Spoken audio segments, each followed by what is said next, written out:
exactly is Santa's sleigh? It doesn't matter what it is, man. It's just on the house. You know you're getting cold, don't you? Ring-a-ding-ding, man, and Merry Christmas. The views and opinions of the following program are solely those of the host and other contributors. These do not necessarily represent those of Liberty Acquisitions 825, Blue Water Broadcasting, its management, staff, or any advertisers.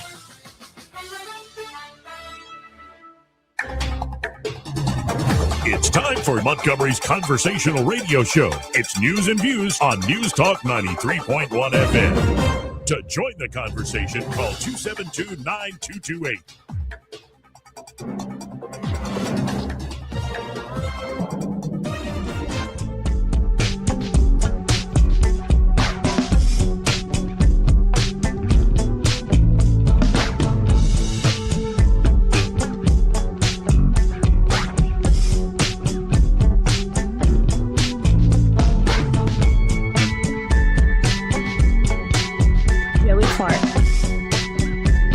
Welcome into the program. I apologize for the late start. We had some technical difficulties, but we've kind of figured them out. Eddie Bader here in the studio with me today. How you doing? I kind of feel like you're blaming me now. I'm not blaming you at all. No, it's not on you. Hold up. And without further ado, let's jump right to the regular Wednesday guest. He is the one, the only Jeff Boris of the Jeff Boris Show there, 106.5 FM, and editor-in-chief at 1819news.com. Jeff, how you doing this afternoon?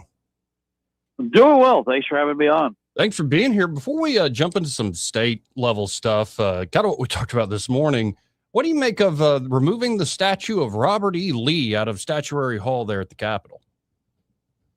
More virtue signaling, I guess. I don't know. Are we surprised, though, that this would be something that would take place in 2025? I'm not surprised, and apparently this came from a Virginia commission from the 2020 era in the middle of the Summer of Love and the 1619 Project and all this nonsense. Yeah. And I don't know. I used to not care. I was not, my dad and family members never really even talked about history that much. But now as I've started to see the virtue signaling, and also I've learned a little more about Lee in particular, and like there's that classic clip of Eisenhower saying Lee's one of the top 4 greatest Americans. It just seems like they've reduced him down to something he wasn't ever and literally melted him down there in Virginia after they took it down in Charlottesville. It's crazy. In Richmond. Yeah. I was also, and that was always the Robert E. Lee discussion was he ended the Civil War when it could have kept going, right? By surrendering at Appomattox. It was obviously how much more bloodshed could there be? And he saved a lot of lives. And even in defeat, he was humble and accepted the consequences and that was important to bring the country back together. But secondly, the South still has some bitterness to it, Yeah. And Reconstruction, but to keep the country together and not having a second Civil War, the idea was, well, you got to pay homage to some of this. And that's why you name these military bases in the South after these Confederate leaders. It's why you allowed some of this with Robert E. Lee to take place.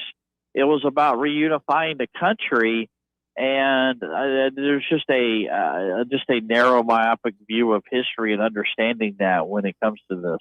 Yeah, and I think it even got of course, I think support from Speaker Johnson and sometimes you just look at some of these Republicans and you have to shake your head at them that they are not interested in actually fighting. But I want to get off that and now go to just the amount of tributes about this young girl, Ella Cook. And I still don't think we have any breakthroughs on who did this. There are plenty of rumors online and people doing their own, say, detective work. But right now, the folks over there at, I guess, Rhode Island and at Brown University look incompetent, number one, and a certain amount of incompetence. We live in this conspiratorial age. You got to go, how have you not caught this person that killed this beautiful young woman? It does seem like there's an element of incompetence, especially, I mean, we expected this from Rhode Island officials and, even before all this, well, you had the assistant AG there with the very public video, the public intox, and I'm not. there's not a whole lot of faith to be had in the Rhode Island criminal justice system. It's a blue state. It is what it is. But I think it's fair to be disappointed in the federal response as well. And what's taking so long? What's going on here? Do we have real deficiencies that we're not talking about? We used to kind of blame it on the political apparatus, but maybe our federal law enforcement really isn't that great. Yeah, I saw them the other day, I guess on Monday, and they were sitting there as a whole team of FBI agents just kicking snow around with their boots. And I'm like, is that how you look for evidence in a careful way? It just seemed Bush League sort of crap. Do you agree with Coach Tuberville's at least sense of this, that this young woman, and in particular that group that she was working with, was targeted? Seems plausible, doesn't it? I mean, yeah. Whether he knows some inside information or knows or not, I don't know. But it seems plausible. It also seems plausible that they would be withholding that from the public, I think. And wanted to be real careful here. Maybe they have their reasons. They have their political, as it gets back to the Robert E. Lee thing, the virtue signaling or whatever. So I don't know. That's all I can really figure with Tuberville, is that he knows something that we don't know. Or, it's just, like I said, just totally seems fathomable that this would have happened that way.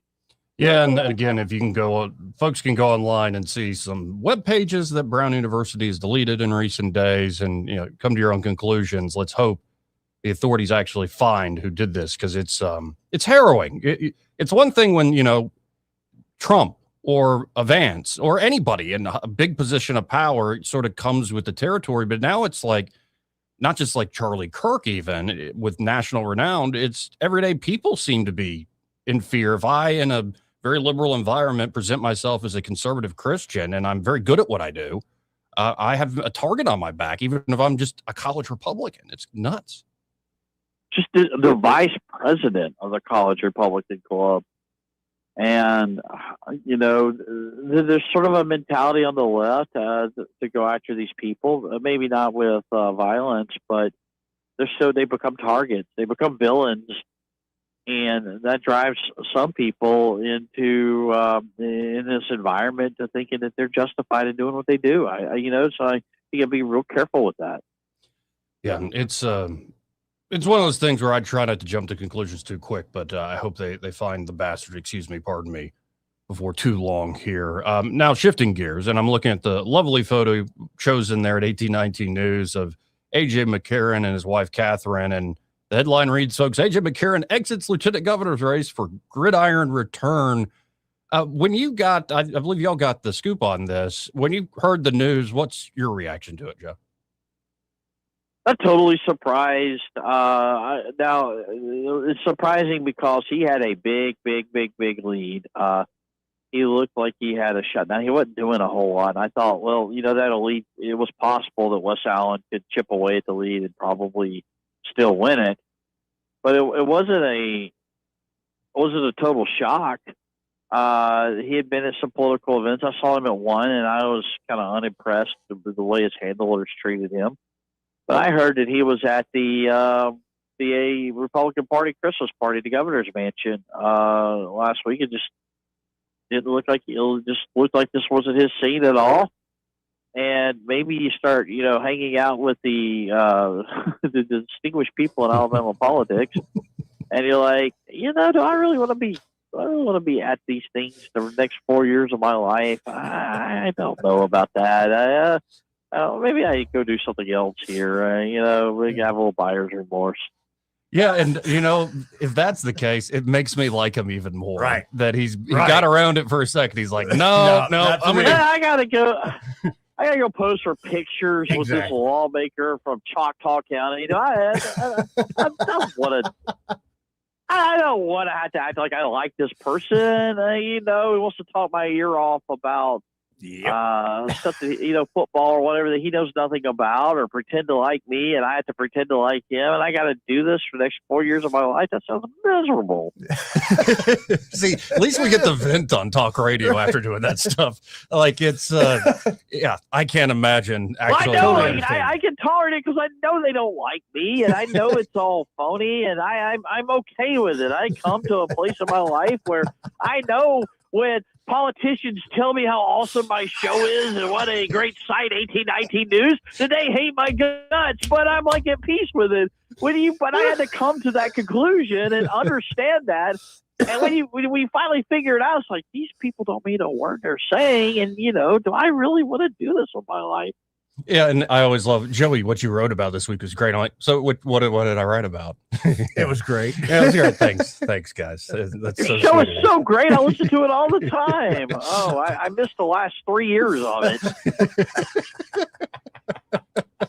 So God bless AJ McCarron. Right, and you are right. You two know exactly what I am talking about. Yes, there's a lot of fake. Politics is phony. It is absolutely phony and phony pleasantries. And you know what? I'm not going to I do some of it too, okay? Of course. No, but I'm so glad you can call it out. Gosh, I'm so glad you can call it out. I like it. That was such a great speech you gave on the floor the other day, Representative. It wasn't. It was awful, okay? So you're listening to this show, you know that I'm a jerk too, I guess. And I know you're a jerk, and we can go on about our lives. But I get it. Like, a guy like this, this is... they stuck out like sore thumbs. This is like the glamour couple, and they're like, what are we doing here? Now, I got to shift gears to another thing we talked about on your show this morning is, of course, it looks like Will Ainsworth is considering, or at least people are saying, entertain it, Will. Like, come up to Washington, D.C. Let's look at polling of the current field compared to if you get in. I'd imagine there's a lot of that going on, and Ainsworth being very public about it. I only know about it because he's posting it on his own account. So it does seem like he's at least being courted to jump into the Senate race. Yeah, I think once Feinbaum bailed, I think people started giving him a second look. I think ultimately it's going to go to Jared Hudson. I don't understand it. I get Barry Moore, the Freedom Caucus guy who is ultra MAGA, as they would say, or whatever. I don't understand what's going on with Marshall. No one's been able to explain that to me sufficiently.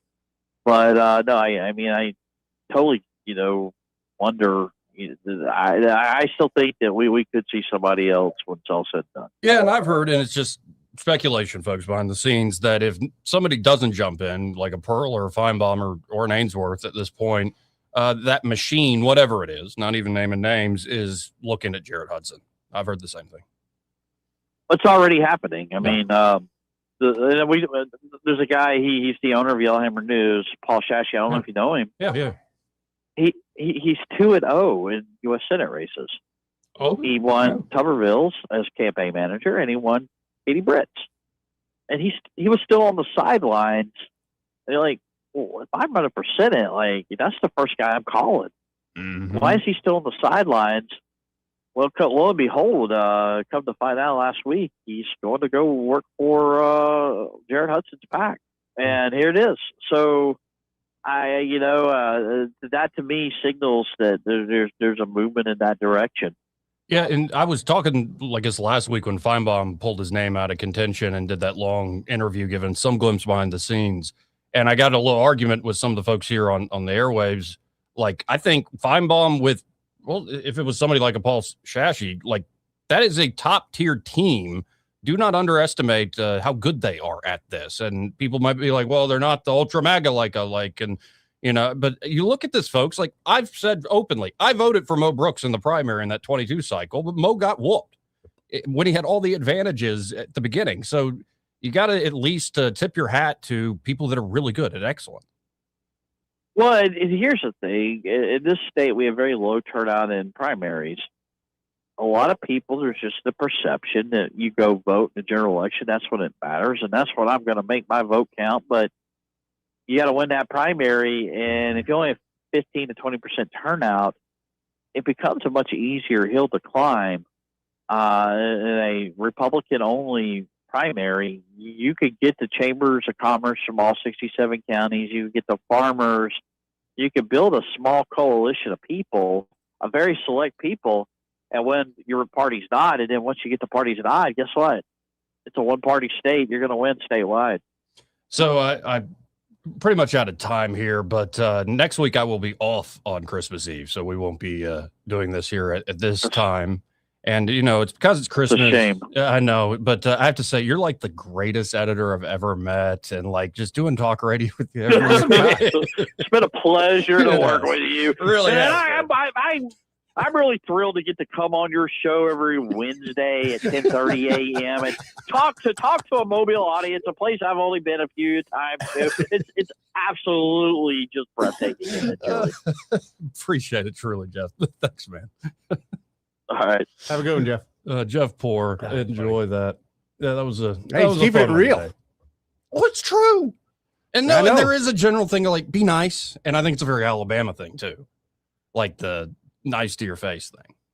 And then all the scuttlebutt behind the scenes. My God. Place I lived up north, they're more not so nice in your face. Oh, sure. But, you knew what you're dealing with. I kind of tend to like it's what Trump does. And I think even Trump has responded to that whole Susie Welch comment. He goes, it's true. I do have an alcoholic personality. When I read that the other night, Joey, I love that. It made me love Trump even more because he's like, yeah. Well, and it was the damnedest thing. Like everybody in the cabinet she named put out like a huge miss of how much they love Susie Wiles.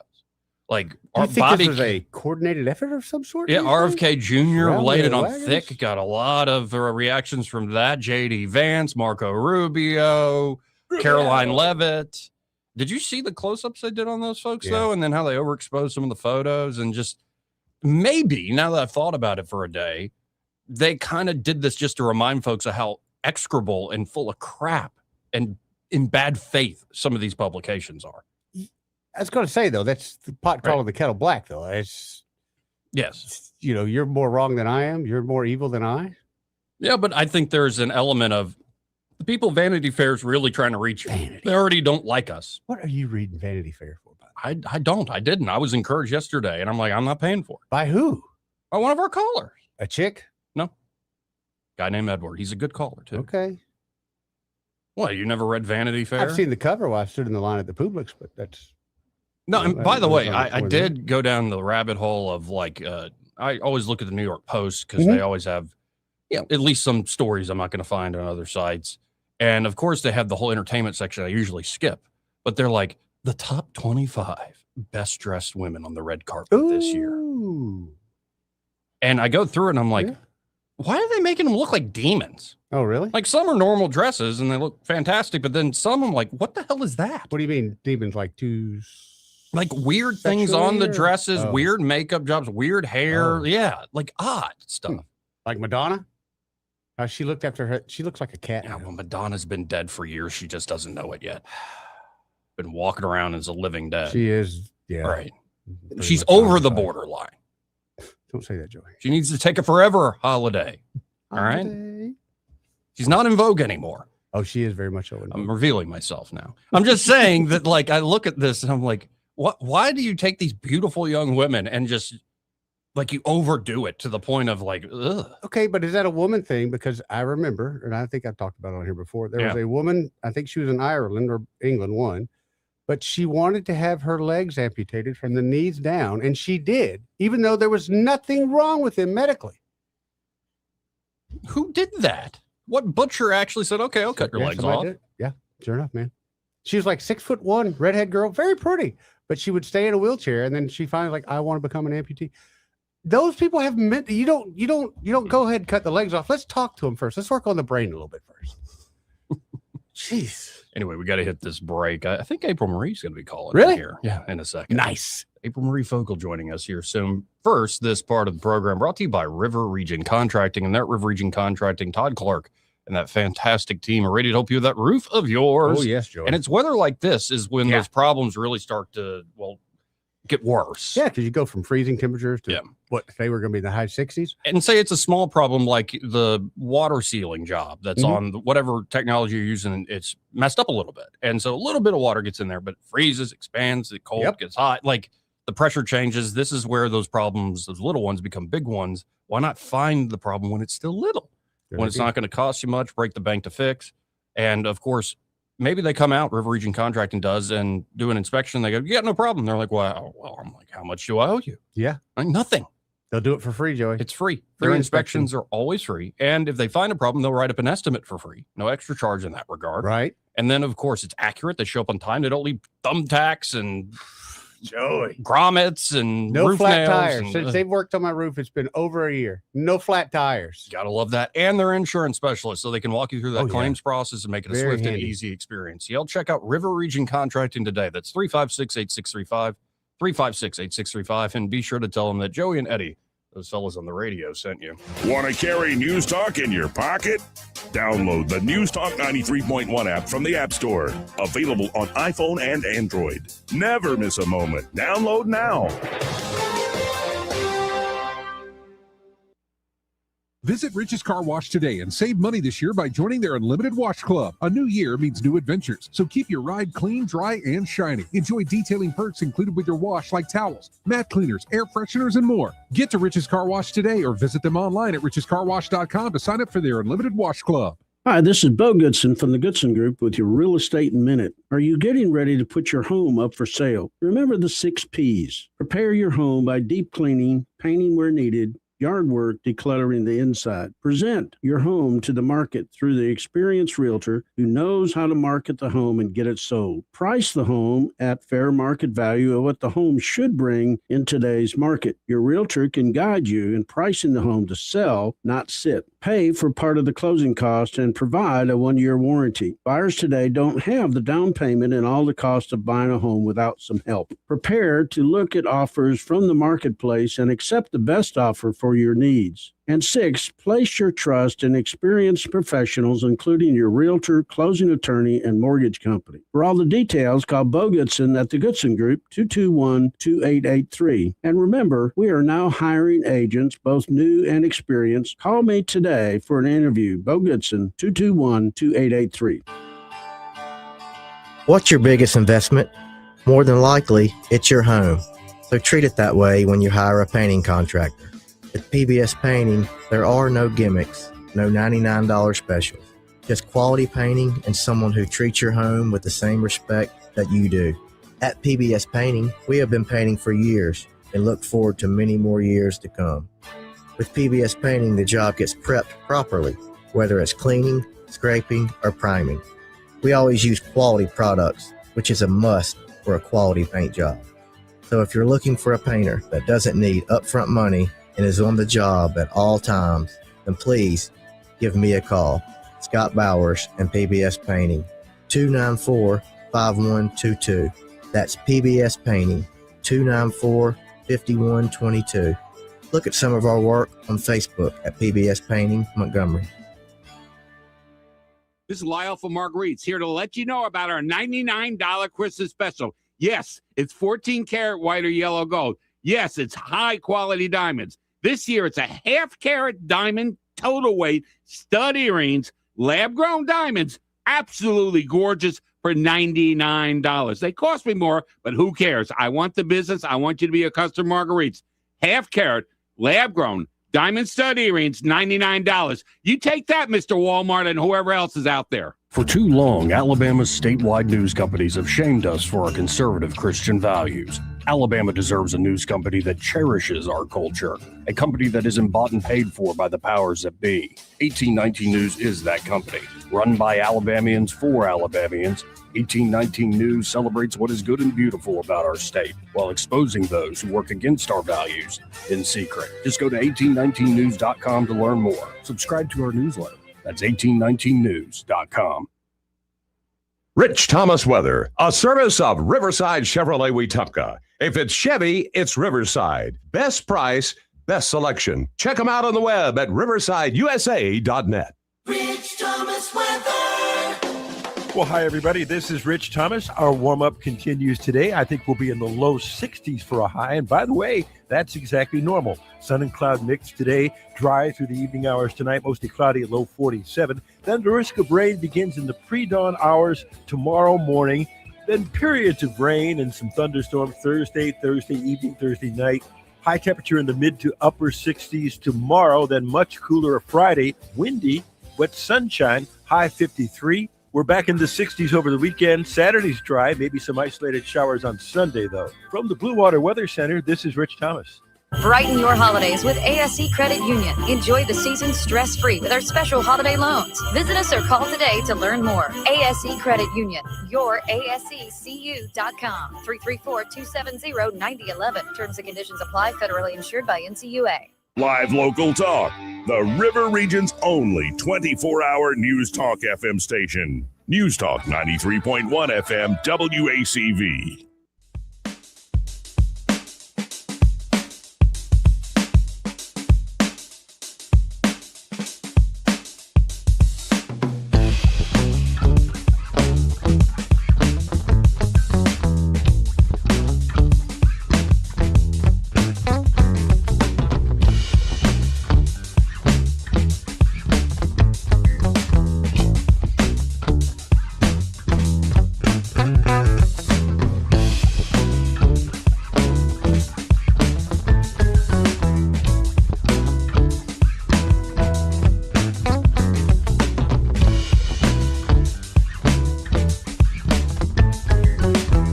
Joey Clark. Welcome back. Well, I thought I was going to be talking to April Marie Fogle. I don't see a call from her. Not yet. So, did you see that Trump upped the ante, the threat and the warning against Venezuela and Maduro? I did, and it looks like, correct me if I'm wrong, but we've pretty much got them surrounded. Yeah, let me quote Trump here. This is from True Social. Venezuela is completely surrounded by the largest armada ever assembled in the history of South America. It will only get bigger, and the shock to them will be like nothing they have ever seen before. Never seen before. Until such time as they return to the United States of America all the oil, land, and other assets that they previously stole from us. The illegitimate Maduro regime is using oil from the stolen oil fields to finance themselves, drug terrorism, human trafficking, murder, and kidnapping. For the theft of our assets and many other reasons, including terrorism, drug smuggling, and human trafficking, the Venezuelan regime has been designated a foreign terrorist organization, in all caps. Therefore, today, Trump goes on, I am ordering a total and complete blockade of all sanctioned oil tankers going into and out of Venezuela. The illegal aliens and criminals that the Maduro regime has sent to the United States during the weak and inept Biden administration are being returned to Venezuela at a rapid pace. America will not allow criminals, terrorists, and other countries to rob, threaten, or harm our nation, and likewise will not allow a hostile regime to take our oil, land, or any other assets, all of which must be returned to the United States immediately. So that's literally quoting the president. It kind of reminds me, I worry about this kind of thing a little bit. Kind of reminds me of Cuba, and how's that working out?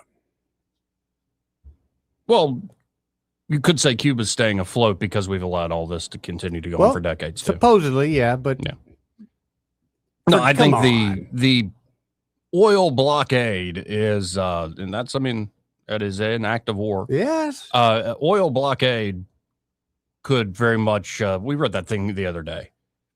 They don't have long. If Trump actually means it, and I think they do mean it, we've seized a few. Good luck, Venezuela. I think they have weeks and to correct survive. me if I'm wrong, and I don't think I am, but there's a lost election in there that who's in power now is not legally in power. Right, I don't know what to believe but I can't believe that. I'm sorry. It's Well, I mean, if you just join me in that all governments are technically illegitimate. Well, I agreed, but if I don't trust the elections down there. Heck, I don't trust our own elections half the time. Right. So, And this is what I'm saying. Yeah. It's all fake. I worry about situations like Cuba. Cuba to me is a little bit of an embarrassment. That should have been taken care of how many years ago? And all we do, we're like two angry cousins that won't speak. And we could really use each other. When we go to Jamaica, You just want a vacation in Cuba. I do, man. We fly over it. It's a longing I have. I've thought of parachuting down. Yeah. But would the people accept me? I think you'd make a lot of friends. Well, in I Cuba. thought about maybe volunteering for Guantanamo Bay or something. You know, the beaches over there, untouched by man. But Trump announced Wednesday that the U.S. had seized an oil tanker called the Skipper off the coast of Venezuela, sharply escalating tensions with the nation. The tanker was seized for allegedly being used to transport sanctioned oil from Venezuela and Iran, according to Pam Bondi, or the Attorney General. Or just, Pam, can we get on it, Pam? The Skipper is a vessel that secretly ferries oil in defiance of sanctions while also being part of an armada of roughly 1,000 tankers that quietly navigate global sea routes to move oil from sanctioned countries like Russia, Iran, and Venezuela. According to the administration, the so-called ghost ships sail under foreign flags to obscure their origins, repeatedly change names, shift ownership through shell companies, disable their GPS locations, transponders. Yeah, they do it all, man. To evade tracking. It's a black market. It's just a black market on a huge level that probably you or me or most people can't wrap their head around. Right. So I don't know. This is like, I want to be clear. I was talking about this with Case Dixon yesterday. Yeah. I don't like saying that because of the 2001 authorization of use of military force, which is what, for Al-Qaeda? Al-Qaeda. And we're a quarter of a century since then, essentially. Yeah. Like, you're now going to say, they were trying to do, we got the ISIS-K after we left Afghanistan. It's a lazy man way of doing it to me. Right. I'm like, why not? Go to Congress and get this done. Now, I think they're going to say, well, we're not doing a full-on invasion. We do have these authorities, yada, yada, yada, to label them a terrorist organization. And we have complete authority to put teeth into these sanctions we've had for years. Those are completely legal. I get that. I'm like you. I'm not crazy about it because you can't make this happens here in the U.S. You can't make a law and then suddenly one day, hey, we're going to start enforcing this today. Well, and again, this could be a way, call it weeks. Trump is going to be doing a big speech tonight, apparently. Oh, I saw that. I don't know what it's going to be about. Santa Claus is coming. I think he's going to give us a story of Christmas. That would be great. Wouldn't it? That would be fantastic. Well, Joseph had to go back to Bethlehem for a census. That would be a change. And they searched all around, and there was no room in the inn, so they laid the little baby Jesus in the manger. Oh, that'd be amazing. And the Magi, they followed a star. Some think the stars are angels. Like, angels don't just show up like wings, like the new Keanu movie. They're literally powerful balls of energy and light from far away. And the star was predicted 77s ago, 490 years. Yes. That there would be an Emmanuel. Like, it would be great for Trump to do like the Gospel of Luke for the whole nation. I would love that. But do you know how many heads you would just be exploding? And do it from the Trump. This is the Trump Bible. And, yeah, but of course. Right. And especially, have you looked at that in terms, does it have like the King James language, the old timey language, or is it? I didn't look. I'll get Marvin to show more it to updated. Me. I didn't look at that though. I should have. Mm-hmm. But it's interesting. What will Trump announce tonight? But I think, say their gambit works out. They don't have to do a full invasion at all. The regime collapses in weeks because they don't have the oil money. Do we have the plan to fix that once that happens, or do we just go, ha? Now they're going to have to fix it. Yeah, I think there's going to be a little bit of the a little bit of that. Yeah. Right. Now, the whole question is, do you actually have a government in waiting? And that's what I hope. I got to figure CIA. Yes, there is. But we've seen this game before. The point being, though, say they pull it off. Yeah. This, number one, is not only going to hurt Venezuela, it's going to hurt Cuba. It's going to hurt other folks that have been long-term sort of enemies, if not frenemies. Yeah. It sends a big message to everybody in the region. Look at what we can do when we just flex a little bit. Mm-hmm. Like, we didn't even flex that much. We just flex a little bit and look at what we can do. So y'all behave. It's essentially making an example of this place. I don't know. I don't like if he comes out tonight and it's like, we're full on invading and we're using the 2001 AUMF. I don't like it at all. I don't like it at all. I really don't see that. Timing and everything. Because there are a lot of folks who voted for him to be the peace president, to end the wars, to stop all this nonsense.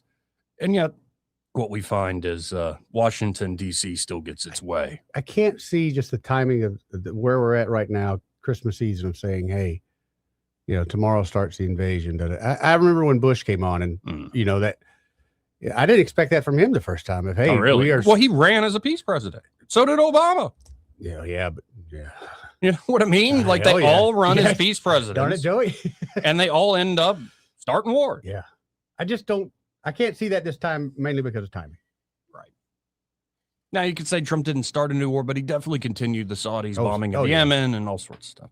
But no, and I will say of the lot in the last several decades, Trump's up there as one of the better ones. You feel more connected to Trump than the rest of them? Connected? In a sense of you like or you appreciate the things he's doing. When it's more for you, not for the... On the balance of things, yes. Is he like my ideal? No, not by any means. He makes me laugh.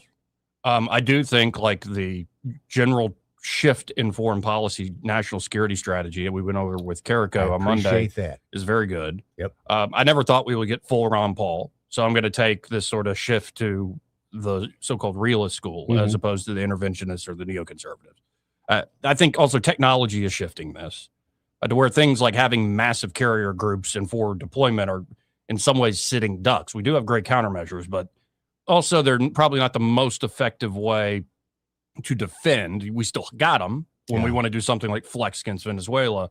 But, the future of defense, it's becoming more space-based. It's becoming more automated. The whole Golden Dome idea and the drone swarming ideas, whether transmedium, they could be in orbit, they could be in air, they could be in water. Like you can create systems now that protect the homeland. At the end of the day, there's still two people on the ground fighting. I mean, at the end of the day, that's what it's going to boil down to. Yeah, we'll see. To do it right around Christmas time. I don't see that. Well, let's hope he doesn't pull the full trigger, but we're on our way. And I've learned, don't be a panicking. Like I've do no good. Like I've learned I'm not St. Thomas More. Yeah. Like, I'm sorry. I'm just not there. By the way, did you know he tortured people too? How? Like they wouldn't confess to the right way. And then it seems like the screw got turned back on him. Oh, it's interesting how that works. It can work that way. I still think he still is a saint, and like him not listening. Everyone dies though, Joey. Well, not to you Protestants out there. Just saying. Maybe some Protestants. Some people have a voice. Mm-hmm. But I've learned to like more. I like you've seen A Man for All Seasons? Yeah. And a long time. It's been this shift, just one scene where it's Orson Welles playing Cardinal Wolsey. Mm-hmm. And he goes, Thomas, why must you always look through the world through that moral squint of yours? And at times I look at Wolsey saying that. It's a great line, a great delivery by Orson Welles. And I'm like, man, what a piece of work, that operator, that Machiavellian, dark tetrad, like just psychopath, narcissist, whatever. Yeah. And then there's sometimes I look at him and go, he makes a lot of sense. Like, stop it with your ideals, man. Be careful. We're trying to run a kingdom here. I'm trying to keep my head because I serve a king that chops off heads. Be very careful because wrong way, Joey. And no, off with his head. Yeah, off with your head. That's what I'm saying. You're looking up at your neck. Yeah, it's a deadly game, the political game, even for especially for saints, but also the sinners as well. Especially for saints that usually end up dead. Yeah. Like, look at this idealistic. They were saints, right? So let them die for his ideals. Yeah, that's how he found out they were saints. Mm-hmm. Died for a cause. Mm-hmm. Truly believed in what he believed in, or she. Now, in a second, Andrew Szymanski, city councilor Szymanski, will be here at 1:00. Definitely want to talk to him about, did you see the county commission said no to a little more money? Now they're keeping their old commitment. They are putting up money for Jackson Hospital. I'd just like to be, and I'm sure Szymanski can do it, bring us up to date on what's going on. There's definitely, because I saw the governor's quote. I saw Jessica Costanza, who I respect very much, on the commission. Governor say? We're trying to work and get all the partners available and some crap. I don't know. Gina wrote something up. I'll drink to that. And I think there's this dance between the city, the county, and the state of who's going to actually pony up the money and be on the hook. And besides the money, at a certain point, I think the state needs to take the lead, because the reason a lot of this, and we'll get into it with Szymanski, but you're talking about dealing with the big insurance companies here in the state of Alabama, and only the state government can really make them it could be not even the state can, but only the state will have the sway to make them move on some of this. Also, stuff. I'm at this point, if you keep needing money and they need money, open up the books. There's Joey, it just sure. There's I think something going on. I think it has something to do with a difference in reimbursement. That's what I've heard. That's what I'm saying. Open up the books. So if it's truly something that, hey, we've done everything we know to do, we just need this money from the county, then let's be transparent about it. Sure. I think that's the way you got to go about it. I do too. But it's a little bit of a behind the scenes dance. Of course. And the frustrating part is like, where are the true leaders? I think there are people up and coming that are leaders and their head and their heart is in the right place. But in terms of the executive positions, not saying they're bad folks, I'm not seeing I don't see true the leaders. And in leadership particular, there. I'm thinking of mayors and governors. Yeah, I don't see the true leadership. Right. The commission for the county is a different thing. Yeah. Just a different thing. It really is. And we're already on the Well, hook those with are the water power park brokers, and all though. this Your stuff. mayor and governor can Right. There's something more. different about a true executive as opposed to the head of the city council or like Doug Singleton's chair for the commission. Now, if you're an executive, you got to lead on this. But, Doug couldn't vote on this. His daughter is somehow involved. I think she's a nurse. Okay. So that's why he. Oh, and that's I why hate they that. had the Yeah. abstention. Okay. Yep. I wonder that, how he would have voted. But I will give him Imagine- this. He's to me, that's a very ethical admission. You got to do that. Yep. If you have a conflict. But, I that meant the world to me. but we'll get into all the hopes and dreams of the city of Montgomery for 2026 or something to that effect. And how much more money we're going to spend. Oh, about another 250. We got to hit a quick break. We'll be right back after this. He may not know whether he's coming or going, but whether you're going to work or coming home, Greg Budell is there. Mornings 6 till 9 and afternoons 3 till 6. Only on News Talk 93.1 FM WACV. Want that ride that is fun, affordable, and street legal? Check out ETG Outdoors in Montgomery. They have huge discounts on electric golf carts with many brand new units under 10 grand. New and used inventory, financing available, and they service what they sell. ETG Outdoors even provides lithium battery conversions and free delivery with purchase. Whether it's for the neighborhood, the farm, or just fun, ETG Outdoors, 7006 Vaughn Road, or online at etgoutdoors.com. Cruise smarter, drive electric. ETG Outdoors, your ride to freedom starts here. Hi, this is Don Duncan with Don Duncan's All-American Automotive and Tire.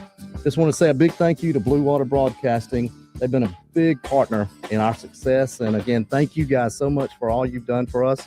If you need anything, come see us. Again, this is Don Duncan with All-American Auto and Tire. Radio reaches over 90% of everyone in the river region. Shouldn't your ads be out there where your customers are? Call us to find out more. Blue Water Broadcasting. Local folks helping local business. On FM, on your smartphone, and online, the River Region's most trusted voice. News Talk 93.1 FM WACV.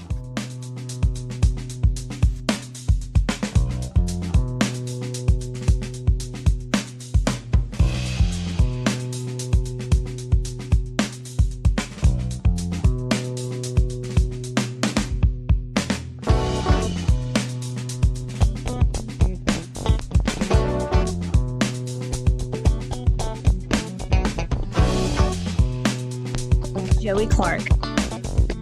Welcome back. Let's go right to the phones and talk to Josh Bottoms with Sons Kia of Montgomery. Josh, how you doing today? Man, I am doing amazing. So we got a big sale that's starting tomorrow, but people are starting to trickle in already. There's probably 10 people out in the showroom right now. It's just amazing that during this construction, what we've been able to do, man, it's crazy. So we just got a lot going on right now. Getting ready for the holidays. We've had our Christmas party the past couple of days. We just had a lot of holiday stuff, right? And it's just been so fun. It's my favorite time of the year. But enough about me, man. Let me tell you about the savings and about what you can get for the next 13, 14 days of the month, man. We just got a lot going on. So we've got making room for the 2026s to come in. Actually, sneak peek, there's a 27 that's going to be here in a couple of months. Wow. That's more to come, though. But anyway, so I've got $4,400 off my Sorrentos right now. We've got a few left that are at rock bottom prices. I've got $3,300 off of some K5s. I've got a bunch of leases. I had a guy lease a Kia Soul the other day for $239 a month. Put a little bit of money down, tweak the payment, tweak the prices a little bit. But $239 a month to drive a Kia Soul, one of my favorites. To drive that for 36 months and then drop it back off is just crazy. We've got Sportages, loaded Sportages for $399 a month. So there's just a lot going on, man. Y'all come see us on this side of the boulevard, or you can shop us at www.sonskiamontgomery.com. Y'all check them out today and be sure to stop by and wish them a Merry Christmas, and I'll be off on this upcoming Wednesday, so Merry Christmas again to you, sir. Actually, let me do it the right way. I often tell my callers. Merry Christmas, you filthy animal. I love it. And a Happy New Year. Thanks, Josh. Thank you, brother.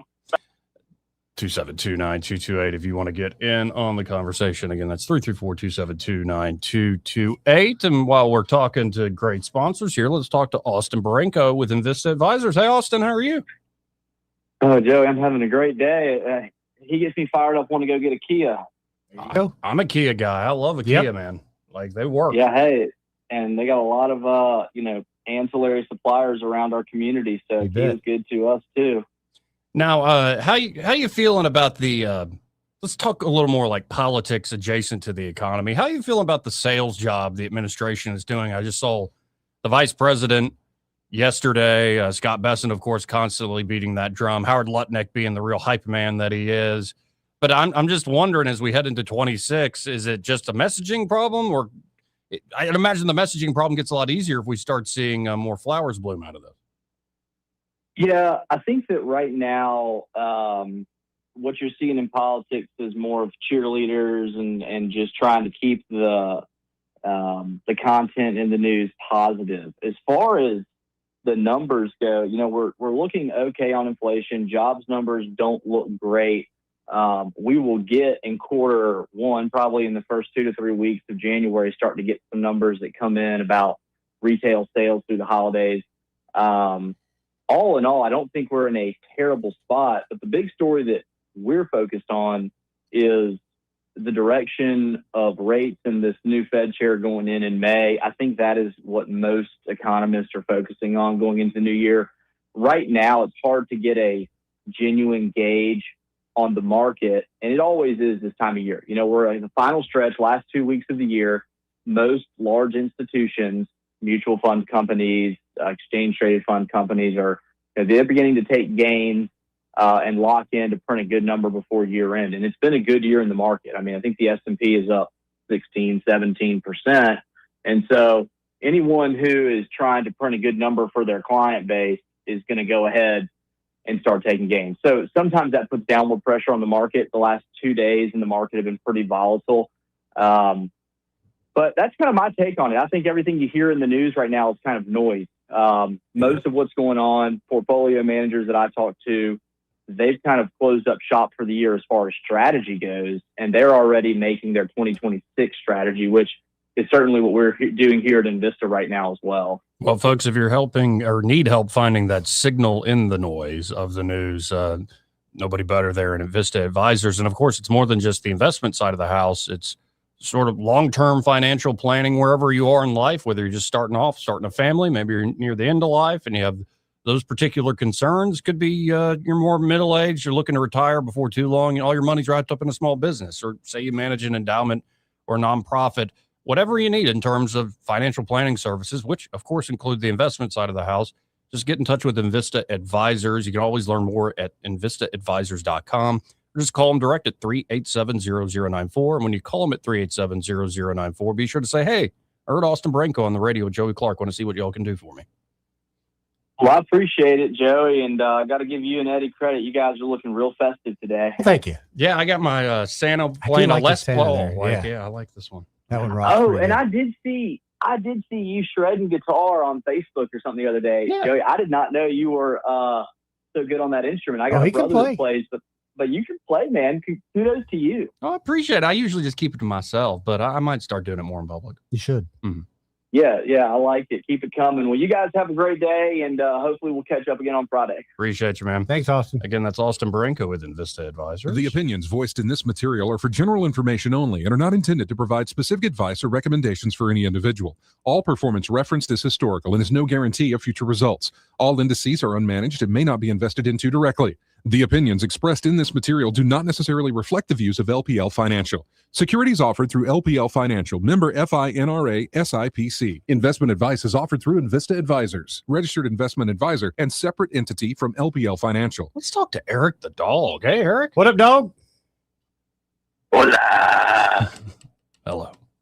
How y'all doing? Oh, life's all right. Man, I heard the first part of the show where you opened up talking about the the shooting at the Brown College and how those people are looking incompetent. And it struck me immediately the solution to all of this.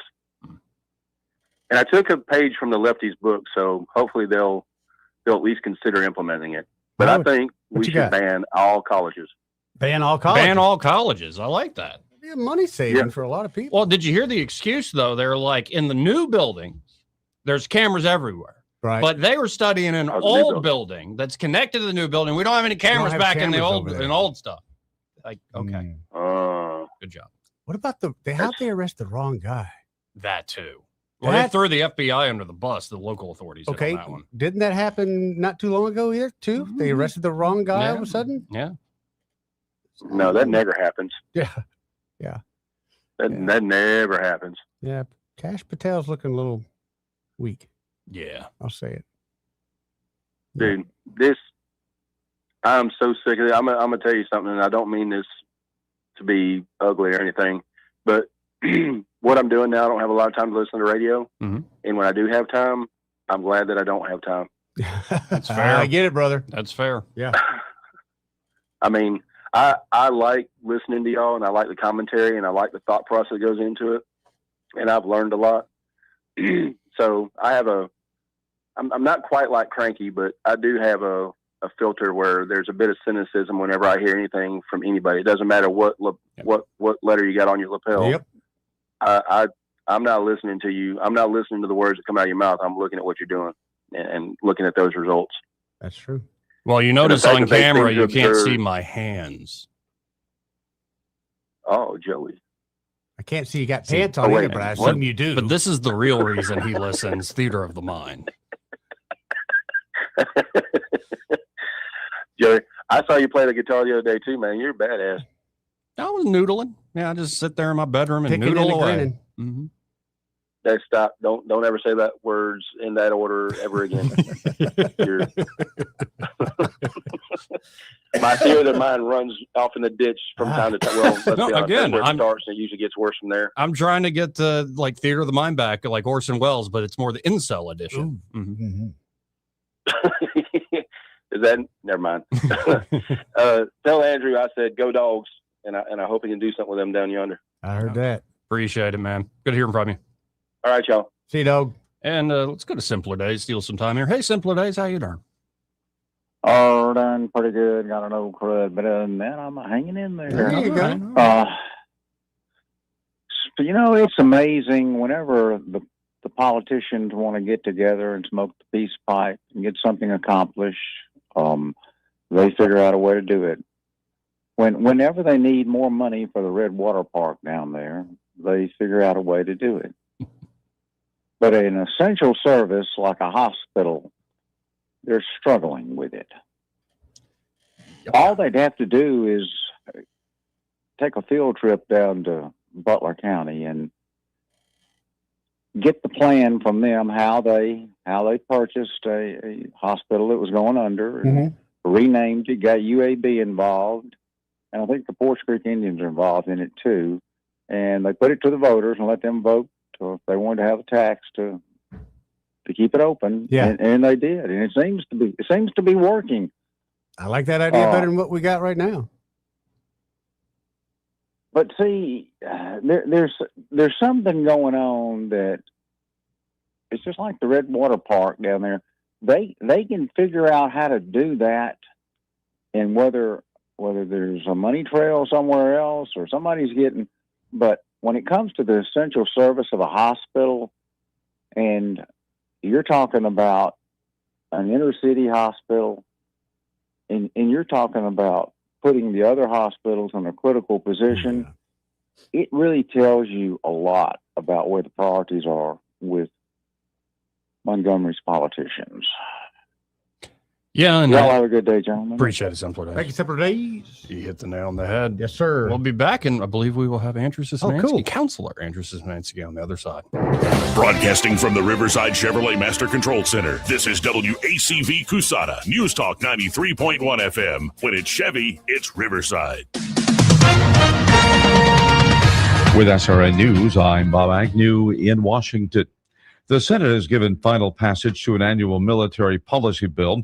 It will authorize $900 billion in spending in all in defense programs, a legislation attempting an overhaul of how the Pentagon purchases weapons. It also pressures Defense Secretary Pete Hegseth to provide lawmakers with video of those strikes on alleged drug boats in international waters near Venezuela.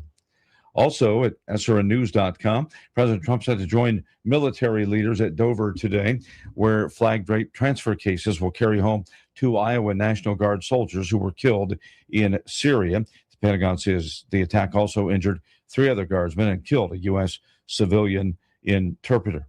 The president preparing a primetime speech tonight, marking a year-end message he says will reflect on what he says was a great year and lay out plans for 2026. This is SRN News. Wesley Financial Group is not a law firm. Ask yourself this question. Is it really worth holding on to that timeshare that you know you need to get rid of? Here's the truth. The average maintenance fee just went up over 17%. That could have been 117%, and there's nothing you can do about it. When you buy a timeshare, you give them a blank check for annual maintenance and assessment fees. I'm Chuck McDowell, founder of Wesley Financial Group. For 15 years, I've helped over 50,000 families cancel their timeshare. Not sell it, not transfer it, cancel it. Did you buy a timeshare because they told you it was a great investment and your maintenance fees would never go up? That's a lie. Are you ready to get rid of your timeshare once and for all? Simply call us and I'll send you our timeshare exit kit that explains all your options for cancellation. Call Wesley now for your timeshare exit kit. 800-366-6161. That's 800-366-6161. 800-366-6161. Rich Thomas Weather is brought to you by McPhillips Schimbaum. My name is Aaron Luck, a partner with the law firm of McPhillips Schimbaum. If you or someone in your family has been seriously injured by the negligence of someone else, call me directly. 262-1911. Rich Thomas Weather. Well, hi, everybody. This is Rich Thomas. Our warm-up continues today. I think we'll be in the low 60s for a high. And by the way, that's exactly normal. Sun and cloud mix today, dry through the evening hours tonight, mostly cloudy at low 47. Then the risk of rain begins in the pre-dawn hours tomorrow morning. Then periods of rain and some thunderstorms Thursday evening, Thursday night. High temperature in the mid to upper 60s tomorrow. Then much cooler Friday, windy, wet sunshine, high 53. We're back in the 60s over the weekend. Saturday's dry, maybe some isolated showers on Sunday, though. From the Blue Water Weather Center, this is Rich Thomas. From the Blue Water Broadcasting News Center, here's today's top stories. The Montgomery County Commission voted to withhold an additional $7.5 million to Jackson Hospital on Tuesday. The state would have matched the county's funding, so their vote means the hospital will likely lose out on $15 million in potential funds. The county had previously committed $10 million to Jackson, which will remain intact. Law enforcement officials are asking for the public's help in locating a fugitive from justice. U.S. Marshals are searching for 34-year-old Franklin Delano Riley on several outstanding warrants. Riley is described as 5'9", 175 pounds, and is known to have friends and family in the Montgomery area. Please contact police if you know the whereabouts of Franklin Delano Riley. A new Alabama law aims to deter package theft by raising penalties for porch piracy. The law, which recently went into effect, makes repeated package theft a felony and can carry a sentence of up to 10 years in prison. Alabama is one of 12 states that have now passed laws specifically targeting package theft. From the Blue Water Broadcasting News Center, I'm Sky Mosley. This hour of news and views is brought to you by our good friends at Alabama Home Mortgage. Alabama Home Mortgage, 567-4223. Visit them on the web at myalabamahomemortgage.com. NMLS number 1586368, an equal housing lender. At AMS Studios this holiday season, we are giving the gift of relaxation and renewal of the mind, body, and spirit with a one-size-fits-all option. A gift certificate is perfect for even the hardest to shop for, and we have a menu with services fit for all. For the creature of comfort, we offer massage and pampering facials. For the skin-savvy, medical-grade skincare and treatments, plus so much more. Look at our holiday gift certificate specials on Facebook at AMS Studios and find us Monday through Saturday in downtown Prattville. The views and opinions of the following program are solely those of the host and other contributors. These do not necessarily represent those of Liberty Acquisitions 825, Blue Water Broadcasting, its management, staff, or any advertisers.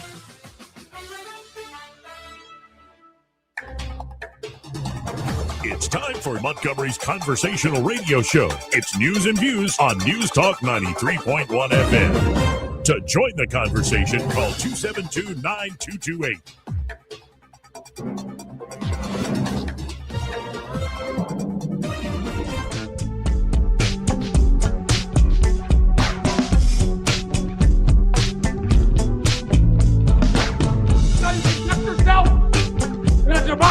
Joey Clark. Welcome back. Miro's Joey Clark. Eddie Bader's still here playing his favorite song. That's it. Ringing the bells, baby. You do like the bells. I do. There's some. It signals it's Christmas. There's a certain childlike wonder to you. Yes, I agree. Half a compliment. Andrew Szymanski's here in the studio.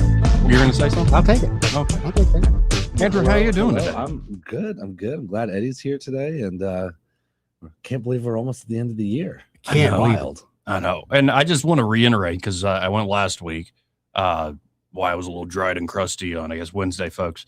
But it was a great time. Like what y'all are doing, I remember seeing it in your eyes when you were telling me about it. You got to get out of here.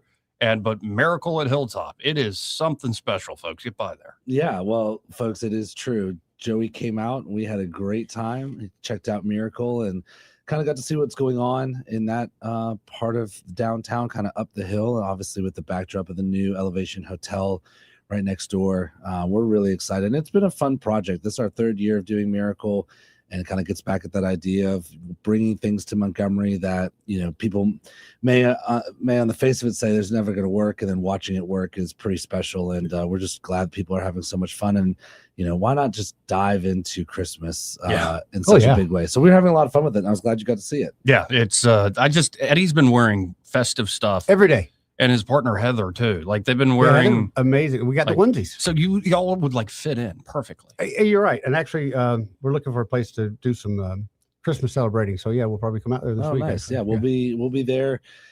Closed Christmas Eve and Christmas Day, but then all the way through New Year's as well. So there's always a good post Christmas Miracle time as well. And it's just, as I said, it's been a good addition to kind of our yearly repertoire, and our staff is just killing it. It takes so much work. We actually have to rent a commercial kitchen to prepare all of the syrups and the kind of the different things that go into it. So we've got, Thomas and McCarron working all day doing all the prep work, and then Kayla and our team and Bo are getting all the staff ready. I mean, we close every day at 3:30. It takes an hour and a half to kind of get the place ready to go for Miracle each night. Reservations not needed, but it's just been fun, and it brings people from all around the kind of central Alabama. We've had people come from Tennessee, Jackson, Mississippi, Tallahassee, Columbus, Georgia. So it's a lot of fun, and being one of only two in the state, Montgomery's got something special. Well, again, this is what I love about you, Szymanski, is two different things now you brought into the city that no one else here has done. One being the dragon boats, and now this. And again, most people probably discourage you. Hey, it's not going to work. It's not going to work. And then you bring it in and say, hey, look, it's working. And that's so unique. I think that's what Montgomery, though, there's a lot of challenges. We know, we talk about them all the time, but there are people, we live here, right? And so we have to, I think, embrace some of the opportunities we have here. And Montgomery has a very open landscape to allow people to come in and actually kind of thrive as entrepreneurs or young business people or whatever you want to call me. And, we just build it around the idea of like, is this going to be something fun? Is it going to be something positive?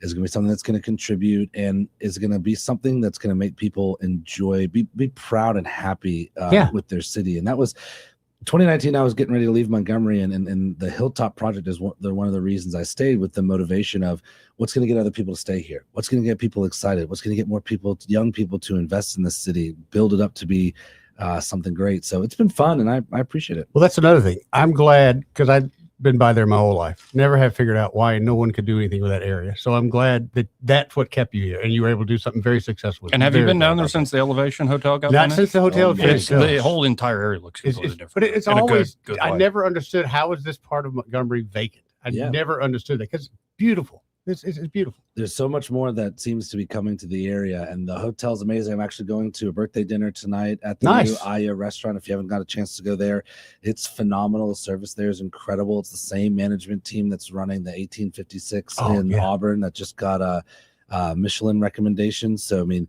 we have some really, quirky, fun things over in Hilltop Public House, doing a little Christmas Village. You go right across the street. You have got world-class, now world-recognized restaurant in there being managed by a group that also believes in Montgomery, and it's exciting to see. The hotel has been full and robust. We're seeing cars coming in every single day. They're almost done with the next phase of the new, they're calling it the Montgomery Market, which is going to be a new outdoor fixture as part of the EGI stuff. So there's a lot that's booming over there. And now that we own the advertiser property, we got a couple more things on the way. Okay, with the advertiser property, just real quick, before you guys do anything, is there a way you could let us rednecks come down there and have go-kart races for just like a week or so? I mean, I would love to play paintball in the old, because we don't get to do the river raft race, which used to be a good thing. If you were here back in the 70s, you'd seen it. Every redneck in the world loved it. We'd put down at Powder Creek and get drink and whatever. But go-kart races, we don't have nowhere to do go-kart races, man. And we could do that whole parking lot. And y'all are going to tear it up anyway, so let us have it for a week or so. Maybe it becomes a go-kart park. I mean, one of the things I think that's important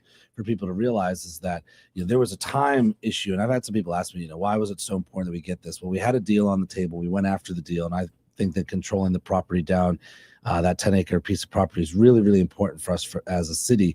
We're doing some market studies right now. We're doing an economic impact study, and we're going to find out what the best use for that area is going to be. And then we just have to make the decision on how we're going to invest in that. Now, obviously, there's been a lot of talk about the convention center as a leading candidate for that, but that's why we are studying this. And I do applaud our economic development team for making sure, working with the chamber to make sure that we are looking at it and figuring out what is best to go there.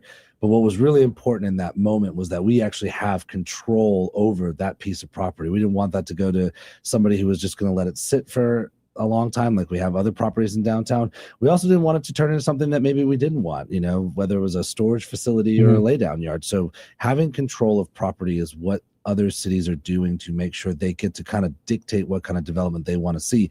Having control of the property, as the CEO of the chamber pointed out, helped us get the Diageo project done, the Amazon project done, the Meta project done. And so I'm excited to see what comes of all of this and what is really possible over there. Now, a question about that property is, I remember it from back in the day, it was a dump. It was always they dumped chemicals and everything else out there. Has that been taken care of, or has that now become the responsibility of the city of Montgomery? It kind of depends on what we end up doing with the piece of property, because obviously, Eat South was there. When Eat South went in there was actually a big effort along their whole kind of footprint where there was a bunch of scraping, and they put down some membranes and kind of control the area for that. And so I don't have all of the details on it, but I do know that that is something that was looked at previously, because there had been some concerns about Eat South's footprint out there. There have been some studies done out there. That's going to come with anything that's in a more urban industrial area, something that's right by railroad tracks, and we'll just work with it going forward. I think it's not a challenge necessarily; it's an opportunity. And mediation, there are a lot of federal dollars that help with mediation projects when it comes to development anyway. And so I don't think it's something we necessarily need to be scared of. We just have to build that into whatever we decide to do. And that was my next question. Is that kind of already built into the plan you guys have? You guys are ready for whatever comes out of there? Yeah, I mean, I think so. And I think that, whatever we do, there's going to need to be some funding mechanisms and all of that. When you have a piece of property like this, when I've had some people say, well, it's sat dormant, it's sat unpurchased, who would want it?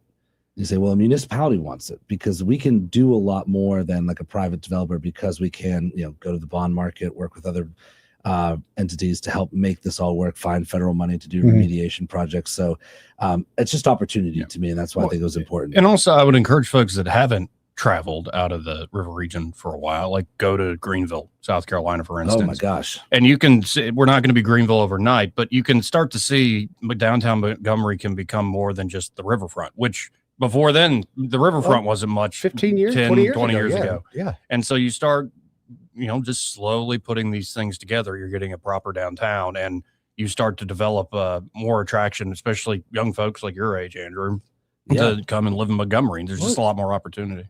You are the future of Montgomery. I mean, you actually came here, you started a business, you have a successful business here and doing the politics as well. So you are the new Montgomery.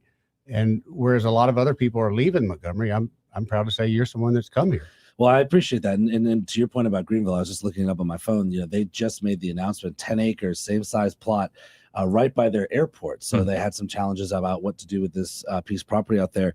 They're turning it into a 10-acre wheel sports park with single track bike. Go-kart They're track. doing Go-kart track, skateboarding, and they're in the design phase for it right now. And again, just finding uses for land, and we can work through the challenges that exist when it comes to a piece of property. But sometimes, just as a quick programming note, and for your also your information Just as well, like you remember the movie Richie Rich, Yeah. or also the movie Blank Check. Yeah. That's Eddie's internal monologue half the time, pretty much. like Yeah, it's yeah. Sinbad and everything. Yeah. There's a I cannot whole thing deny going on this. there. Now, we were talking about before you stopped by the county commission saying we're not going to add another $7.5 million for Jackson Hospital. And so the governor has put out I would say, vague statement about this. There's the side of, okay, what is the city, county, state going to do? But let's underline the point of why is Jackson constantly in this problem? Like, why are they having the trouble that they're having? Yeah, so this goes back to what we were talking about a year ago when this first kind of was on the radar with the public, is that we had bad management of a hospital system for a long time, right? There was bad oversight, bad management. The previous CEO, CFO, all who are long gone now, unfortunately, they basically ran the hospital into the ground. And the process of that, they accrued a lot of bad debt. I think we were told the other day, 2015, they defaulted on a $60 million bond, something along those lines. So then comes COVID, right? Yeah. And they did not manage their way through that situation well, while some of the other great institutions that we have in the state and in the city, when you got places like Baptist and whatnot, that worked their way through the challenges of that. And then we come out of it and we find out that there's payroll issues, there's bill pay issues, there's all sorts of things. I mean, for years, the average conversion for billing to go out was just way behind what is even industry standard. So you have a bad hospital management issue. But the hospital's still functioning and apparently was still collecting enough cash where it could at least get certain things done day to day, and just kind of ignore that bad debt. So then last year we find out that we've got a real problem. And, I think it had been known for longer than that, but really was kind of brought to the forefront. We had the discussions last February. We were talking about whether or not the city was going to sign on to this bond issue, try and save the hospital with a group then. Now we're in a new position, and we're in a really unique position because we have this group. Now it's kind of confusing because you have Jackson Hospital and a totally separate entity out of Georgia called the Jackson Group. So they're not affiliated with each other, just a coincidence, the name's the same. The Jackson Group, which is the largest hospital staffing company in the country, also has 18 or 20 other subsidiary businesses in the healthcare industry. Very strong company. Rick Jackson, their CEO, has been taking an interest in taking over Jackson Hospital and has actually been floating some of the month-by-month gap in keeping the hospital going. And as part of this bankruptcy proceeding, this restructuring bankruptcy, it looked like we needed to have somewhere between $80 and $100 million committed to help them get through this process so that the Jackson Group could come in, take over, you eliminate a lot of this bad debt. And they had a plan within 3 years of having the hospital at least be break even, if not profitable. And you have to have some good faith to the bondholders, to the bankruptcy court, to the Jackson Group, who is choosing to be here in this. And initially we had agreed, we were putting in $25 million, and that's when we thought Blue Cross Blue Shield was going to have a higher contribution into this, which did not materialize. But what's important is that you have the governor really realizing that this is an important institution in the heart of Central Alabama, in an area adjacent to, the Black Belt and some communities that are losing hospitals, losing healthcare. 47% of Jackson's patients, what I was told yesterday, 47% do not live in the city of Montgomery. Oh, wow.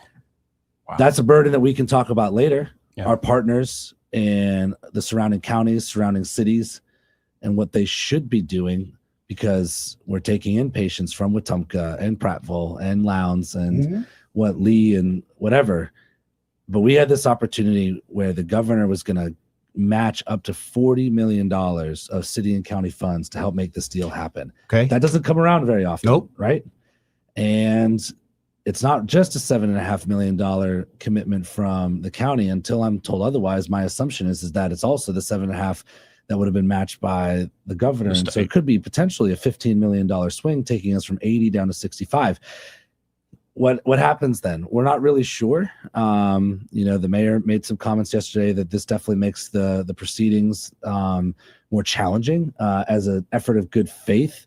If you're the bondholders, if you're the Jackson Group, you wonder really what the commitment is, and as the leading municipality and county governments, we're the ones that have taken the lead on trying to run this. So, we should have solved the surrounding municipalities issue 3 months ago, and it just never materialized. There were meetings that people didn't come to, or didn't, even ones that they did come to and didn't commit to, contributing to the hospital. So we're in a tough spot, and we were in the middle of the vote. I thought we were good to go. We got the $15 million from the city previously, the $10 million from the county previously. We passed and stepped up and did our thing unanimously as a council with the mayor's support, and to see the county commission not do it was frustrating. Is there any hope of any federal, so you got a senator here, lives in Montgomery, you've got Shamari Figures. It's very much appeared publicly at a press conference, is very much talking about healthcare problems in this area in the Black Belt and generally in his district.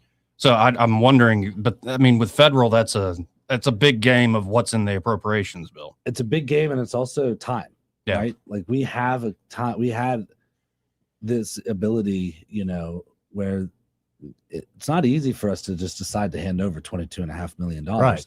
But the mayor and his team and the president of our council can, kind of talk to all of us and said, yes, we can make this happen. This is the burden that we are able to shoulder, and we will shoulder that. And so we can commit it a lot faster. I know that there's been talks about federal dollars.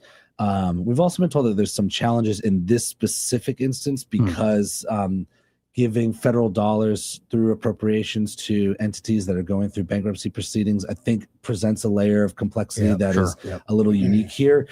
But we know that they're all bought in on it. I know that Congressman Figures has been talking a lot about the importance of rural healthcare, a lot about why Jackson Hospital, again, 47% of those patients are probably coming to Montgomery because they don't have access. And we had 185 people in beds yesterday. We're closing rural hospitals, which I don't understand, especially after COVID, but we're closing rural hospitals like there's no tomorrow. Well, you've got a real challenge, especially when you have, an underinsured state. Yeah. And we don't have the Medicaid expansion. So without getting into all that, Alabama as a state is going to be facing these challenges going forward. And that's why this is so important. And the disruption that is caused, half of this money, at least, that we are committing to this is going to go straight into deferred maintenance. I mean, look, I've been on the council for 2 years. We've learned about this, dealing for about a year now. I cannot imagine why 10 years ago we were not, more diligently dealing with this. Whomever was in charge of handling these things, why buildings weren't getting improved upon. We've had some really world-renowned doctors and nurses and all sorts of people that have been in and out of Jackson Hospital. I know people that are over there. I have a lot of constituents that work there and depend on the healthcare. So I hope that there is some way that we can get this all resolved and put this hospital on a track so it's a good partner. I mean, as we've said before, Baptist is a fabulous system, 2 wonderful hospitals and thousands of employees here in the city. But this is a complement to that, right? We need to have this kind of healthcare system to cover not just Montgomery, but all of central Alabama. And I think everybody knows how important this is. And to have that vote die in the county commission meeting was unfortunate. Well, I want to go back to something you said, make sure I understood this right. You said Blue Cross Blue Shield apparently was not as interested in giving towards this fund at all. Didn't we just give them a hell of a sweet real estate deal a couple of months back?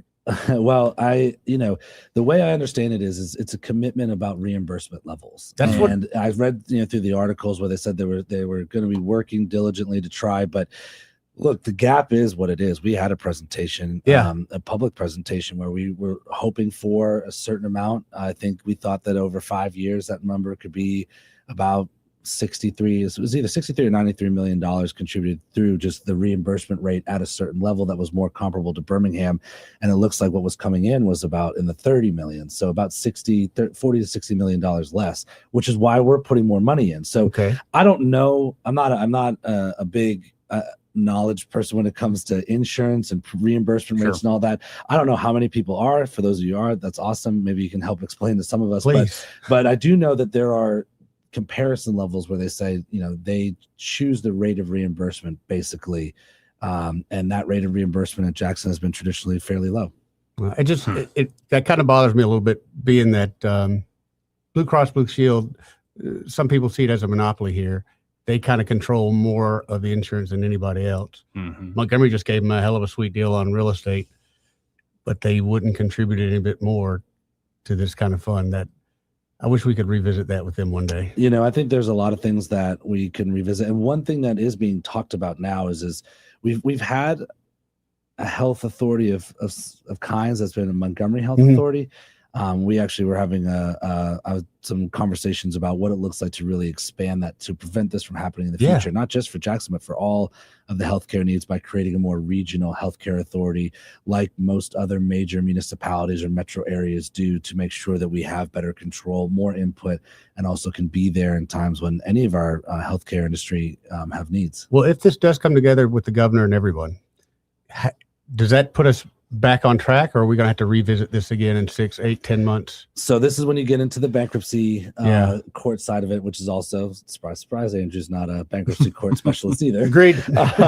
But this is why you have really, really great people that are working on these things. And from what I understand is that, yes, you take this kind of package of how we're going to deal with this restructuring, the bankruptcy, how we're going to make sure that we can guarantee the hospital building and structure and facilities gets back online, that we have stabilized payroll, that we have ability to pay invoices and bills, and then it all gets kind of jumbled up, and then a plan is set forth out of the bankruptcy court. But it requires money. Yeah, and $75 million is how much the Jackson Group has said they're committing to this. So they're saying they're going to be part of the solution as well, and that's something we didn't hear the last time. And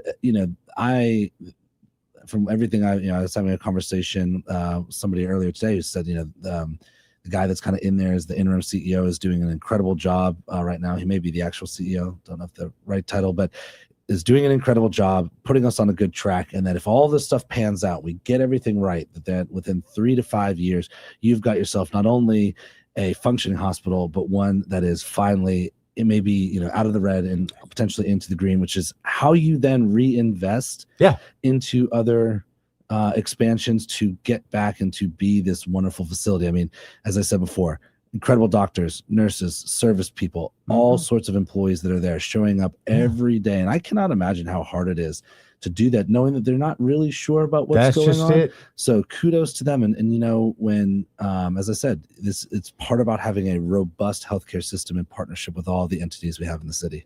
Well, and when you got all these different layers of government, it is tough sometimes to get everybody to row in the same direction. That's for certain. And we got to hit a break here. First, this entire hour brought to you by Alabama Home Mortgage.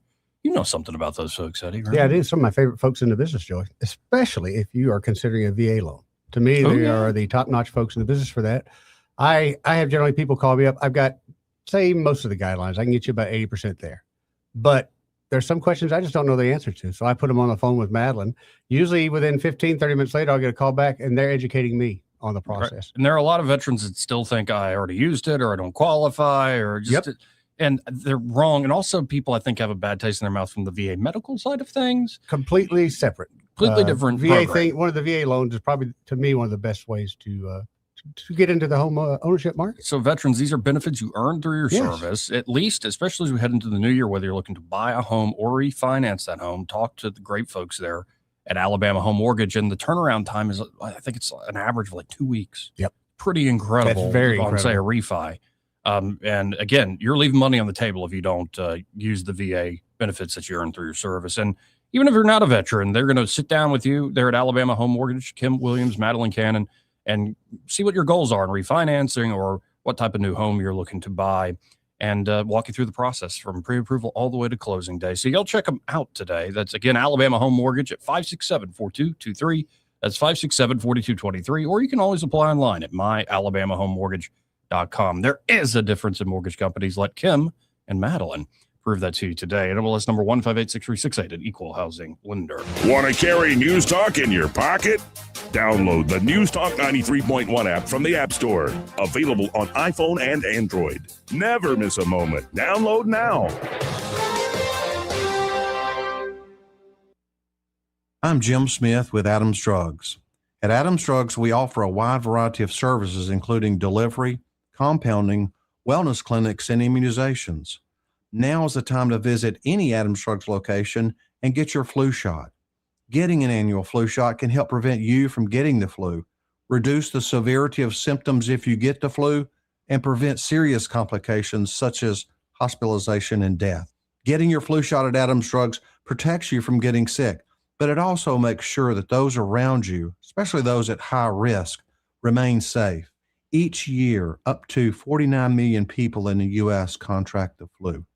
Depending on the flu virus's severity, deaths as a result of flu complications could skyrocket to 79,000 people nationwide.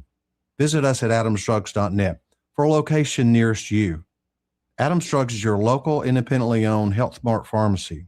Health Mart, taking the time to listen and care. This holiday, make your home feel merry, bright, and beautifully furnished. Royal Furniture is celebrating the season with royal savings on living rooms, bedrooms, dining sets, and more. Right now, unwrap doorbuster deals and fast delivery. Need credit? Get the Royal Credit for any credit situation. Whether you're hosting the whole family or gifting comfort to yourself, it's the Royal Furniture Holiday Savings Event going on now. Royal Furniture in Auburn, Prattville, and Eastern Boulevard in Montgomery. This is Lyle from Marguerite's here to let you know about our $99 Christmas special. Yes, it's 14 karat white or yellow gold. Yes, it's high quality diamonds. This year, it's a half carat diamond, total weight, stud earrings, lab grown diamonds, absolutely gorgeous for $99. They cost me more, but who cares? I want the business. I want you to be a customer Marguerite's. Half carat, lab grown, diamond stud earrings, $99. You take that, Mr. Walmart, and whoever else is out there. This is your roving reporter, and today I'm talking with a street corner Santa. Ho, ho, ho, man. I see you're raising money for charity. Yeah, and when I get done, I'm going to go over to talk to David Ernest about my portfolio. Well, of course you can go see him, but you can also call him. I know, man. Toll free. 833-596-7233. And remember, those last 4 digits spell out the word safe. Indeed they do. And I understand there was some trouble over here last night. Yeah, I kind of got thrown out of the cocktail lounge down on the corner. What happened? Well, I'd been out working and I was kind of tired. I wanted a little something to drink, you know, and I asked the bartender for a Santa's sleigh. A Santa's sleigh? What exactly is a Santa's sleigh? It doesn't matter what it is, man. It's just on the house. You know you're getting cold, don't you? Ring-a-ding-ding, man, and Merry Christmas. In every holiday movie, the house looks perfect. But in real life, you're wrapping presents on the floor, covered in tape, eating cookie crumbs off the carpet, and praying no one notices that mystery stain. Make your home look like the Hallmark version of life with Prattville Carpet's holiday sale. Tile luxury vinyl plank and carpet starting at just $1.39 a square foot. You can't even put a roof on a gingerbread house for that. Hi, I'm Ray Bowles from Probable Carpet. Call us today for your free measurement. Probable Carpet, we're more than just carpet. Holiday magic starts from the floor up. Shop PrattvilleCarpet.com.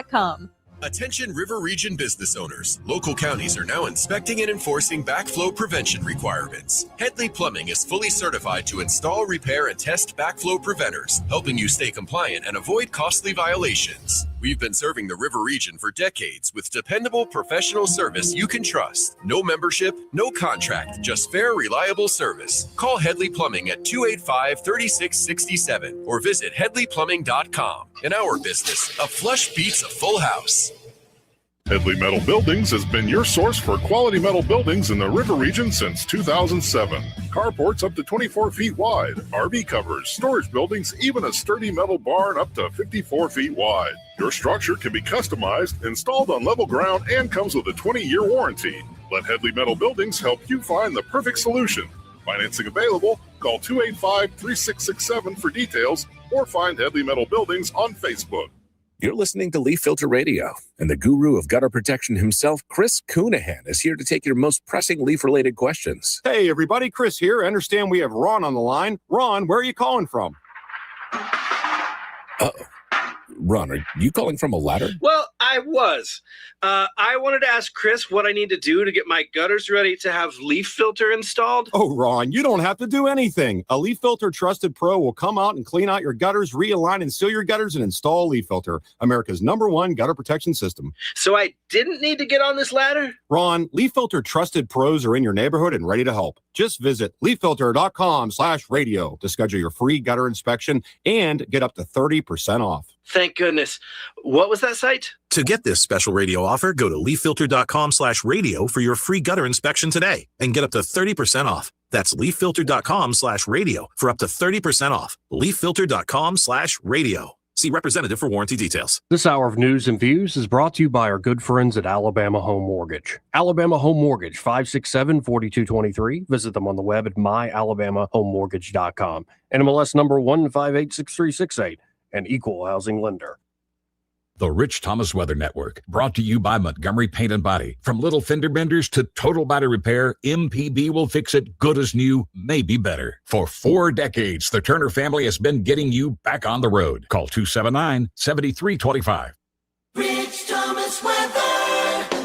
Well, hi, everybody. This is Rich Thomas. Our warm-up continues today. I think we'll be in the low 60s for a high. And by the way, that's exactly normal. Sun and cloud mix today, dry through the evening hours tonight, mostly cloudy at low 47. Then the risk of rain begins in the pre-dawn hours tomorrow morning. Then periods of rain and some thunderstorms Thursday evening, Thursday night.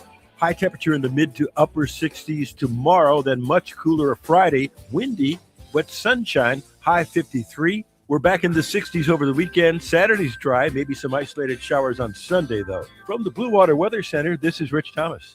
CB&S Bank has digital banking solutions to help you keep up. Check balances, pay bills, and much more. Learn more at cbsbank.com. Charges and fees may apply from your cellular service provider. Contact your service provider for information. Member FDIC. When news happens, you'll hear about it first. The River Region's most trusted voice. News Talk 93.1 FM WACV.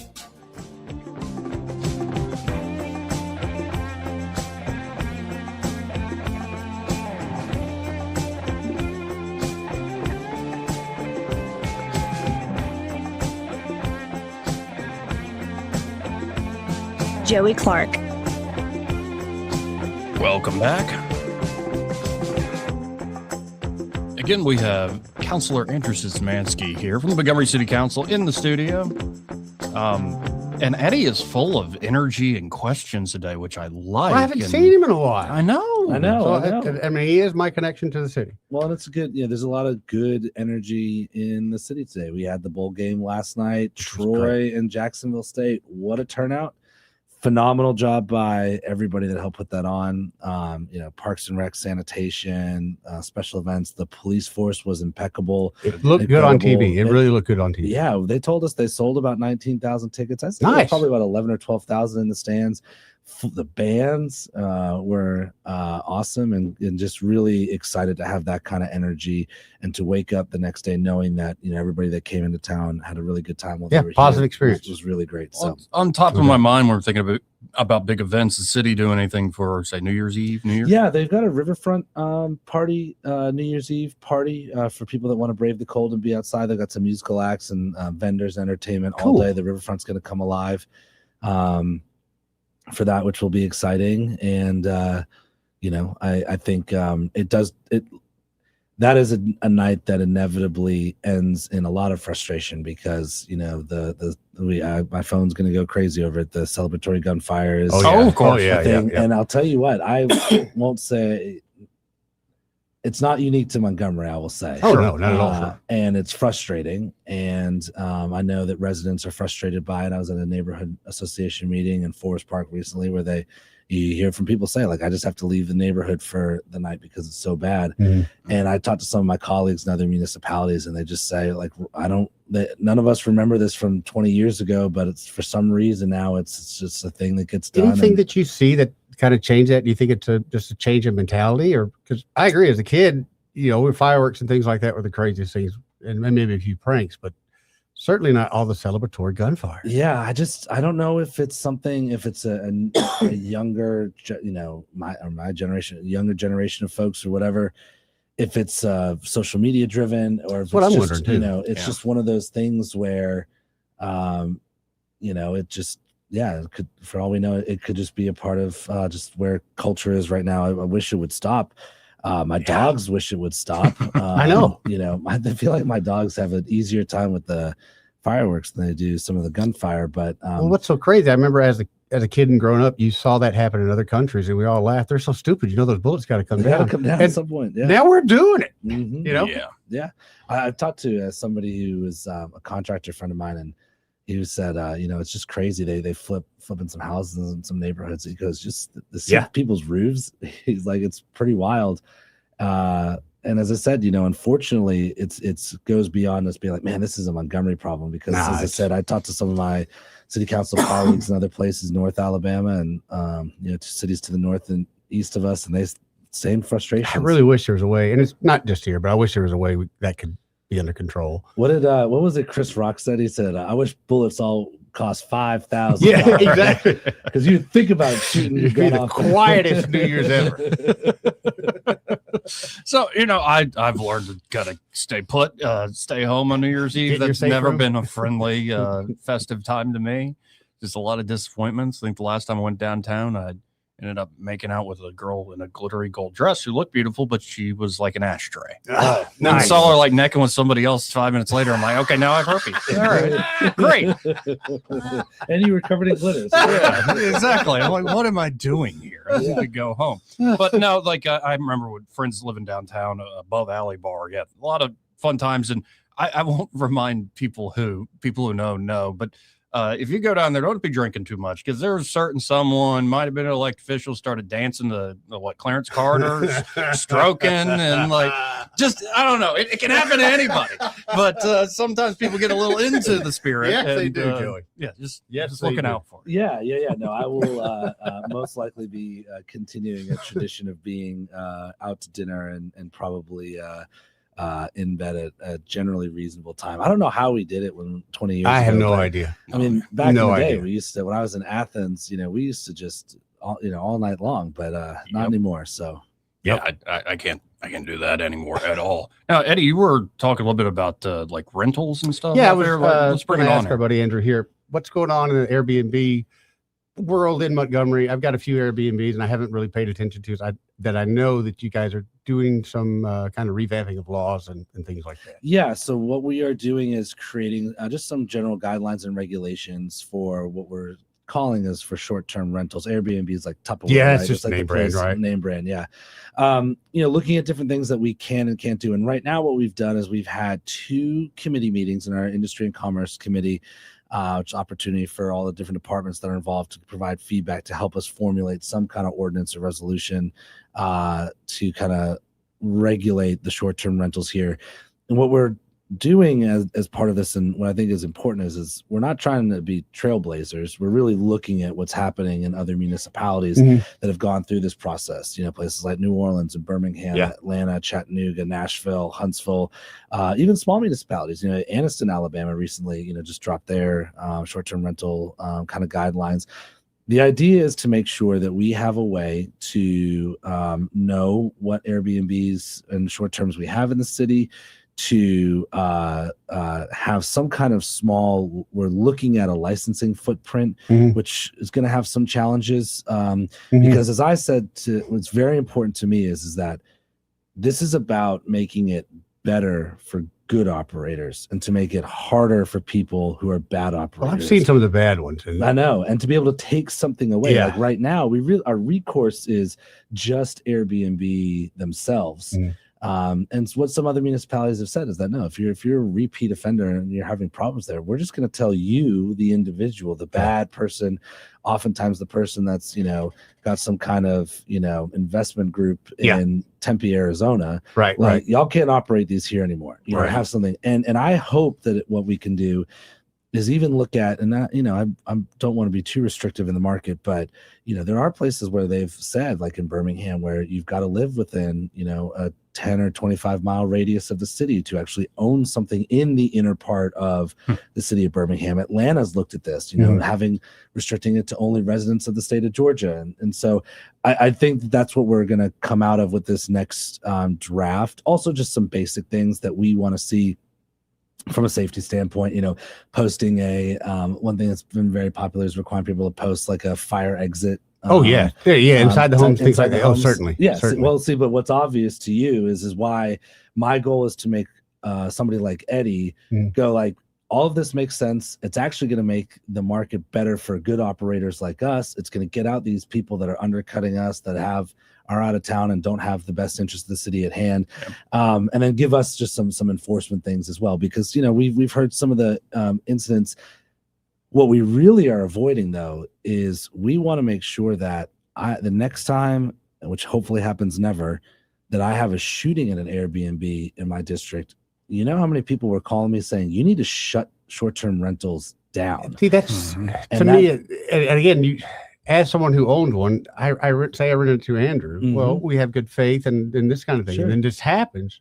Now there are some that I know, and there are some bad operators out there. They don't care what happens in their place. Yeah. And those, I wish somebody could hold them accountable. Yeah. But there are times where, I honestly, I rented this guy, got a 5-star, with mine, you have to have a 5-star just to get in. Yeah. And then something like that happens. But it is unfortunate because, like you say, if you're in that neighborhood, suddenly I'm upset with the guy that owns that Airbnb because all he's doing here is getting money. It's like he has no interest in the place at all. Yeah. So I'd be calling you going, hey, and I think it's Homewood in Birmingham. I think it was Homewood. They've eliminated short-term rentals in totality. And so having something on the books gives us also the ability to engage somebody and say, like, no, look, we have a way of dealing with this. Mm-hmm. This is somebody who's operating outside of our established, voted on rules and guidelines, and we're very excited about that. So that's what this is also. It's not just about regulation and control, but it's also to make the citizens know that we are being proactive and giving ourselves good ways to monitor their health and well-being and safety in their neighborhood. So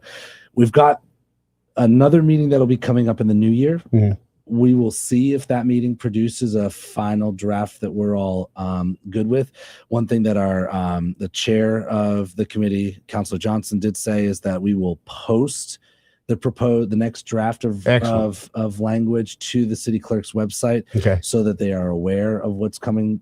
Public can contact their city councilors that are sitting on the committee, or any of their city councilors, provide some feedback, and then we'll see if we can, in one more meeting, get this ready to then take out of committee, present to the entire council, another opportunity for the public to engage upon it, and then actually get a vote and see if we can move this forward. Now, do you happen to know, and it's a total guess, how many Airbnbs we happen to have in Montgomery or around that number? I was told, I think the number for short-term rentals in totality, I think was 860-ish. That's kind of close to what I heard, that we have almost 1,000. And I didn't really realize we had that many. Yeah. That number, I thought it was maybe half that at best. Well, it's a huge driver of tourism and industry. You look at what it really yields for the city is a lot of positivity. I know there's another thing that we're looking at about whether or not you allow local like rentals, like single-day rentals, to try and combat the party house. A bunch of college kids want to rent an Airbnb for the night, throw a big party there. So we're looking at some of that. But when you look at the tourism industry, and we keep talking about it over and over and over again, it's something that's real. It's happening. It's growing and here, definitely. Definitely growing. And so, and also, we have the legislative session coming up. I know there are a lot of people, whether they're in the legislature themselves or lobbyists and others groups, that come to Montgomery and are looking for these short terms. Oh yeah, Maxwell Air Force Base. I mean, I know a guy who's got like 70 Airbnbs, primarily just rotating in and out with military folks. So some of the best ones, man. Yeah, it's a key part of our economy here. So about 860 is what I've heard, maybe just south of 1,000 roughly.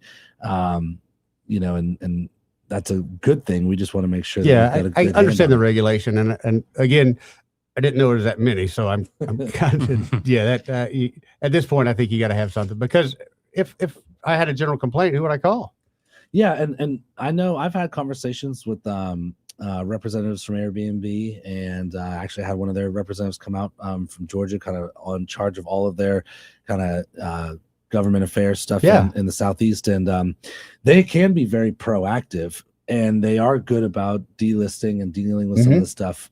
We still need to have some good regulation, and it's been happening, as I said, in all other municipalities. I mean, there was some that took very kind of gentle approaches. I know in New Orleans they took a fairly aggressive one that landed them in federal court, which the city of New Orleans came out on the other side as the victor on. So that there is a lot more than just making sure that we don't have party homes. There's other parts to the resolution and ordinance that'll hopefully contribute to a better kind of marketplace for our local operators, especially. And we're pretty much out of time here. The one thing I'm going to be looking at in the upcoming state legislative session is their crypto council or study commission is going to have to give a report, and I'm hoping the state of Alabama moves in that direction. Also, a lot of question about a market structure bill at the federal level for Congress to get done. I got text from people who know saying they think they're going to get that done near the beginning of the new year, and so maybe we can talk about this next month in the new year. But I just hope the city of Montgomery, understanding the feds and the state that we got to look at, is the city of Montgomery ready to move to where we're taking advantage of this new digital economy that's been built up? Yeah, well, and especially in a state like Alabama where you have home rule and a lot of the stuff does trickle through the state legislature to the cities. It'll be really interesting. My day job with the Alabama Scenic River Trail, we're state funded, and this is going to be a quick and intense year. It's an election year, and so it's what they call like a quadrennium legislative session. So it's going to happen fast. I think there's going to be a lot of big ideas on the table. I think it'll be a tough year to see some of that stuff move through just because people are very conscious of the upcoming elections. I know that the city and the mayor's office and some, are bringing back up the requirement of having an identification in order to be in possession of a gun is going to come up. I don't think that's going to see very much traction in an election year, but it's something at least is going to come up, and then all the other local things that we bring up as well. But Montgomery will come back alive in the middle of January, and it's going to be fast and it's going to be furious, and you're going to see a lot of action happening this year. Well, I always appreciate your time, man, and look forward to seeing you in the new year. Merry Christmas. Merry Christmas to everybody, and obviously, continued happy Hanukkah to those who I know need to feel reassurance of their place in our community, which is very important. Definitely. We had a wonderful Hanukkah ceremony at the city the other night. Really appreciated all the remarks that were made there. And everybody have a wonderful new year. Be safe, and we're going to keep doing the thing. Excellent. We'll be right back. He may not know whether he's coming or going, but whether you're going to work or coming home, Greg Budell is there. Mornings 6 till 9 and afternoons 3 till 6. Only on News Talk 93.1 FM WACV. Are you tired of the mainstream media's biased reporting? Do you want to stay informed on the news that really matters to you? Look no further than 1819 News. At 1819 News, we bring you the latest in Alabama news, politics, sports, culture, and more. We've assembled a team of journalists with Alabama values dedicated to the truth and the truth alone. Visit us at 1819news.com today. That's 1819news.com. Subscribe to our newsletter. Honest News, Alabama Values.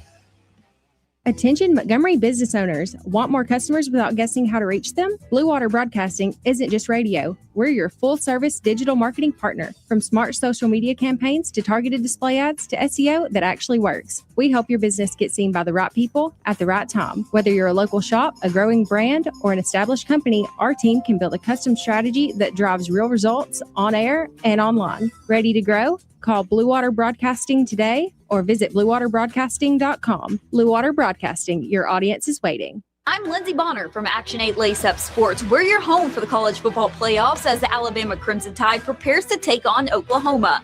On Friday, December 19th, don't miss our Action 8 Lace Up Sports special, The Road to the Playoffs. Sports analyst John Longshore and I will have everything you need to know to get ready for the game. Watch Action 8, ABC 32, the CW Montgomery, or MeTV at 6:30 Friday night, December 19th. Then stick around for the game at 7 on ABC 32. It's complete coverage from Action 8. This hour of news and views is brought to you by our good friends at Alabama Home Mortgage. Alabama Home Mortgage, 567-4223. Visit them on the web at myalabamahomemortgage.com. NMLS number 1586368, an equal housing lender. The premier place the River Region turns to for news, weather, traffic, and opinion. News Talk 93.1 FM WACV.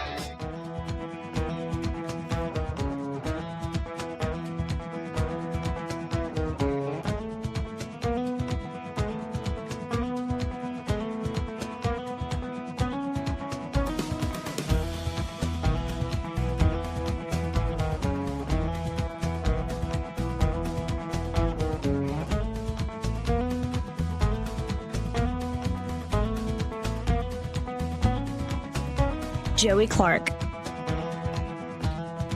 Welcome back. I'm your host, Joey Clark. Great as always seeing Andrew Szymanski. And we got a whole hour left and all sorts of odds and ends to get to. Looking live right now on Fox News out of Dover, Delaware. Trump attends dignified transfer of slain soldiers as well as interpreter that was killed over there. And as much as I'm feeling the season and having a pretty good day today, I think you are too, Eddie. I can tell from your mood. Look up at that screen. That'll make you somber real quick. Yeah, I was watching that earlier as well. All standing at the salute, including the president, the secretary of war. Many senators I can see from just the wide shot there. Man, a lot of questions about that. Let's go to Michael Cohen with Cohen's Electronics and Appliances. Hey, Michael, how you doing today? I'm doing great, Joey. How are you? Oh, life is all right. What's the score there today, Cohen's? Well, I mean, it feels like it's like 100-0 because you got Eddie at work today. There you go. Yeah, he wrote me in here. I heard there was donuts. Oh, well, donuts will get you. Well, there were no donuts. There were cookies, though. Oh, I think you dreamed that. I didn't tell you anything today. It was one of your salespeople. So yeah, Michael Jackson's been busy. He had a big job to do the other day. He had 3 TVs to get installed in the country with 3 Sonos systems, and today he's gone to the lake and gone to Wetumpka, and he's got something else to do in McGee Estates. So he's been hustling. But yeah, it's all good. We just got in 4 big pallets of Samsung televisions yesterday. Nice. So, everybody that had things on order, now we get to fulfill those, and thank goodness it's before Christmas. Amen. So, yeah. I mean, all the little struggles of retail, but, we seem to be above the curve right now. So life is good. Now, I would suggest folks get by like today, maybe tomorrow, maybe Saturday. I don't know. I worry about folks who are like trying to do the last second Christmas shopping the week of Christmas, and think it all goes smoother if you get by there today and check out all this incredible inventory, whether on the electronic side or the appliance side. That's right. I mean, we've got a ton of appliances. We've got lots of electronics. We got grills, massage chairs. Cozy just came out with a deal on their massage chairs.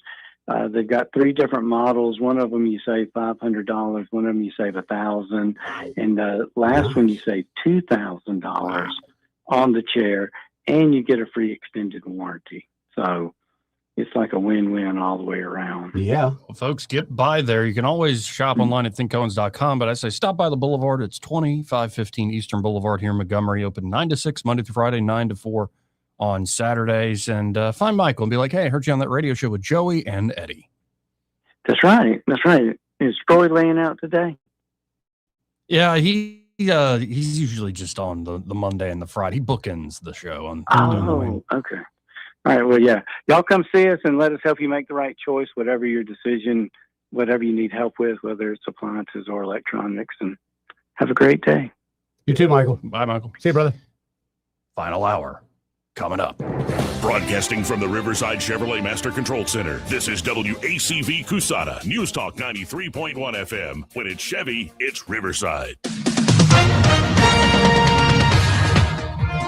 With SRN News, I'm Bob Agnew in Washington. President Trump traveling to Dover, Delaware today. There he is joining the families of the 2 service members who were killed by an ISIS gunman. It happened over the weekend in Syria. And the president said this is the most difficult part of his entire duties. The Senate has given final passage to an annual military policy bill. It will authorize $901 billion in defense programs. The legislation is attempting an overhaul of how the Pentagon purchases weapons, and it also pressures Defense Secretary Pete Hegseth to provide lawmakers with video of strikes on those alleged drug boats in international waters near Venezuela. Also at srnnews.com, the president is adding more countries to the list of those nations whose citizens may not travel into the United States. They added 5 new countries to the list today. This is SRN News. So Pure Talk just had their best year ever and asked me if I'd like to thank their customers on their behalf for being so awesome. I said sure. It's important to say thanks, especially this time of year, which is why, as one of their many satisfied customers, I should probably thank Pure Talk first for keeping their customer service in this country and for providing hundreds of American jobs. I appreciate that.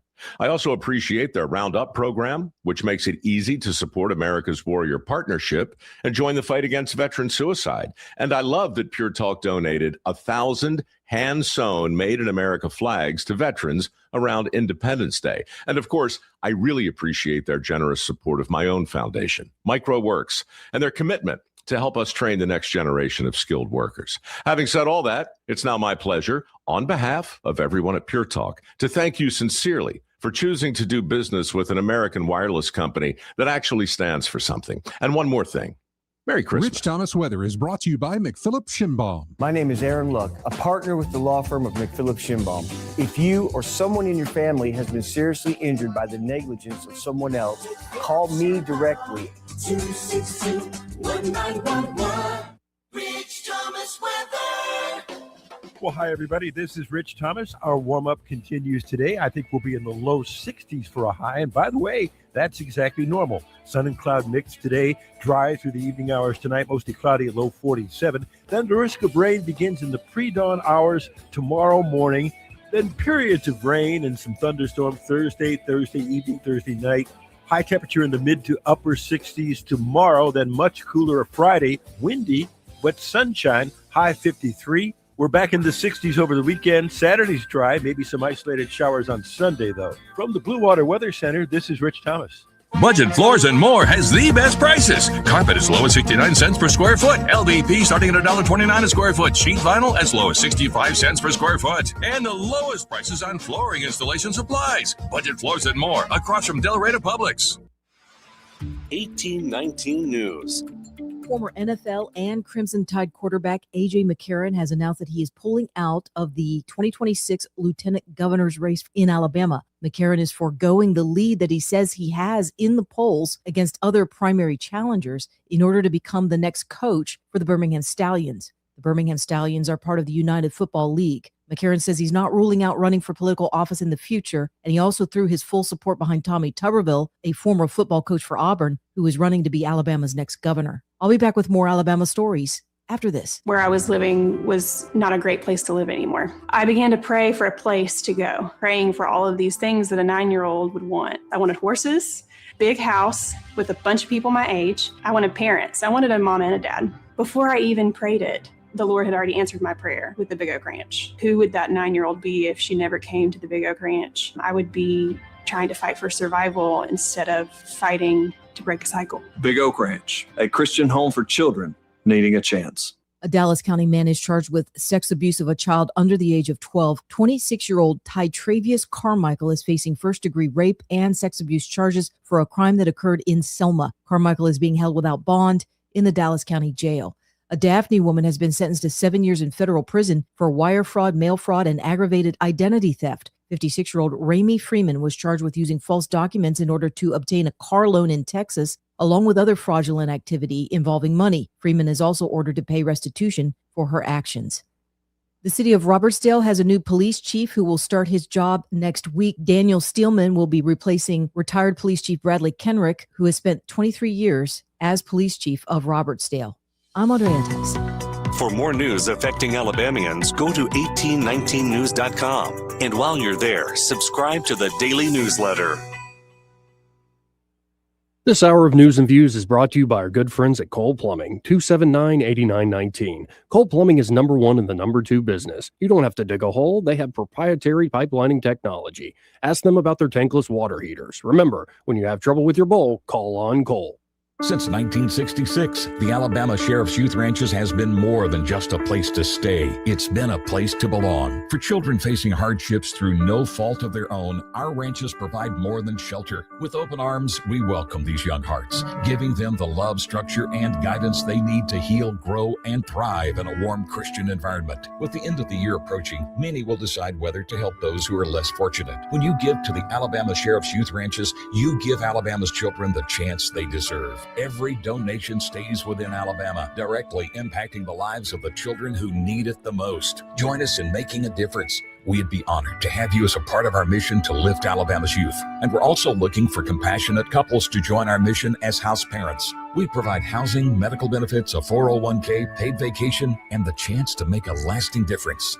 Visit AlabamaSheriff'sYouthRanches.org. The Alabama Sheriff Youth Ranches reminds you it's easier to build boys and girls than to repair men and women. The views and opinions of the following program are solely those of the host and other contributors. These do not necessarily represent those of Liberty Acquisitions 825, Blue Water Broadcasting, its management, staff, or any advertisers.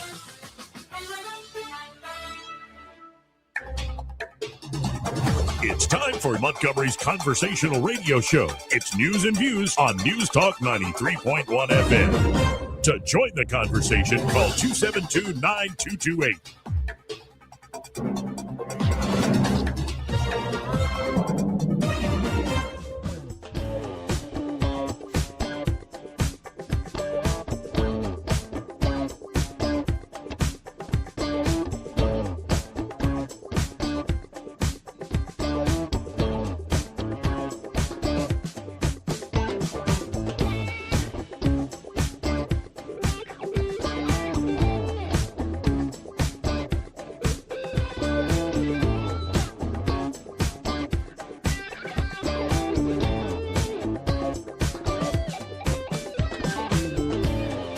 Joey Clark.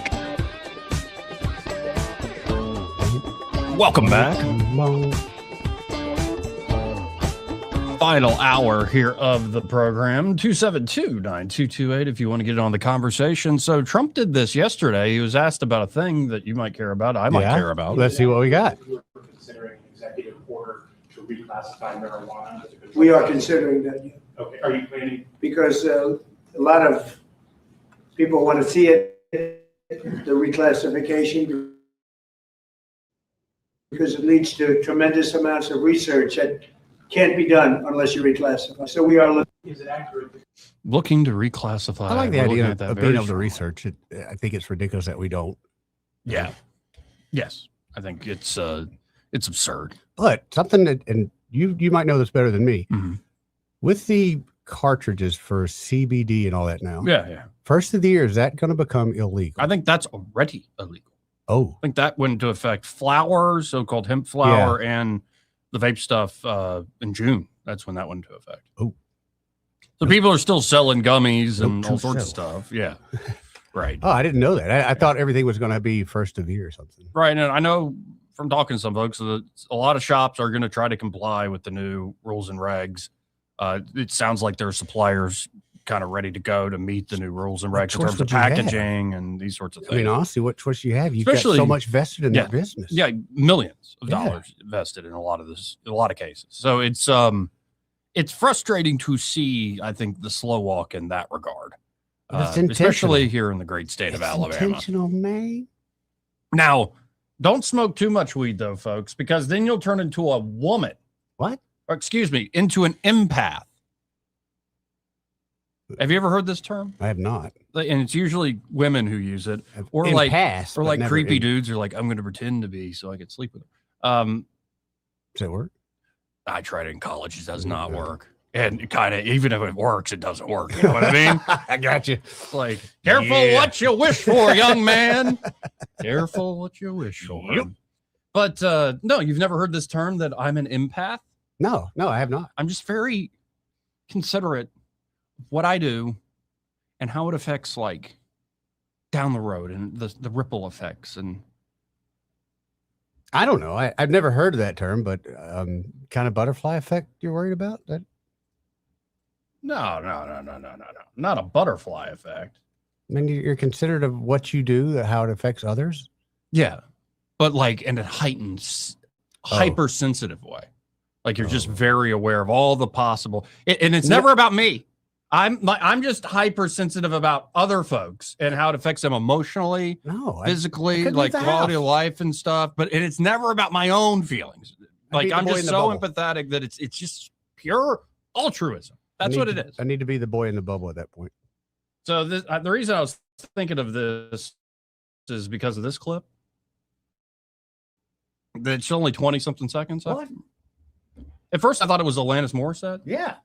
Is it Alanis Morissette? I don't think it is. It looks like a mix between Alanis Morissette and that girl from Sex and the City. Sarah Jessica the Parker? Horse face girl, yeah. Yeah. Nay. Horse face? Well, that's what I'd heard. Oh, you sold the South Park episode. Yeah. All right. Okay. Anyway, make me get Matthew Broderick down here and whoop you.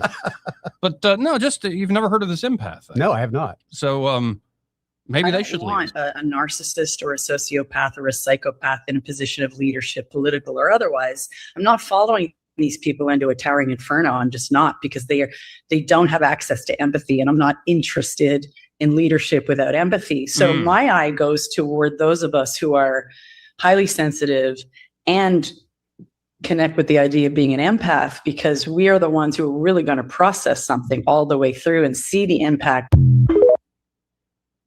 So she doesn't. I mean, I think on the surface level, we agree we don't want narcissists and psychopaths running things. I got you there. But that's who runs things. Yeah. Like, hello. Very rare do you find somebody in a high power position where you have to compete, and you have to compete in a dogged way. That they don't have a touch of narcissism and a little psychopathy. I'm sorry, but you have to. Leadership has to have a little bit in there, or they'll get ran over.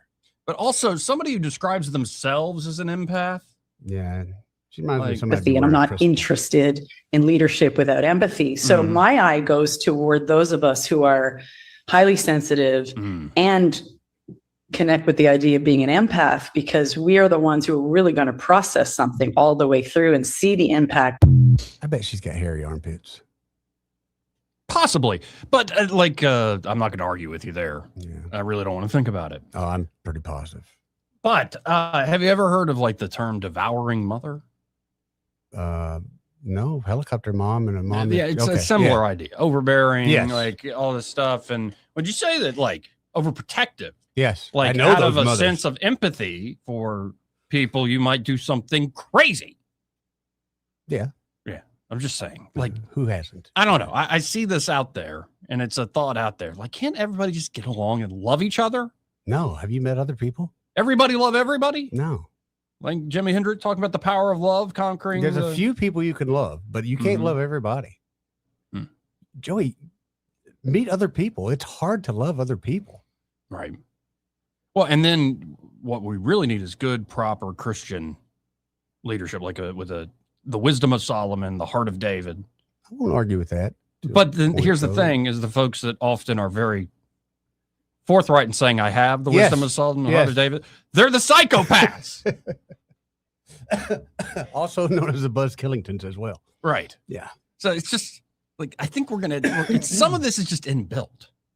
Well, we're humans. It is going to be inbuilt. Like, it's what it is. And you hope for the best. You hope the best rise to the top. You hope that your culture, I think that's the main thing. Glenn Beck did this interesting thing. He's called the torch. The torch, because he has the blaze. Oh, yeah. Now it's the torch. And the torch is going to be a full-on video, even based AI teaching platform. Okay.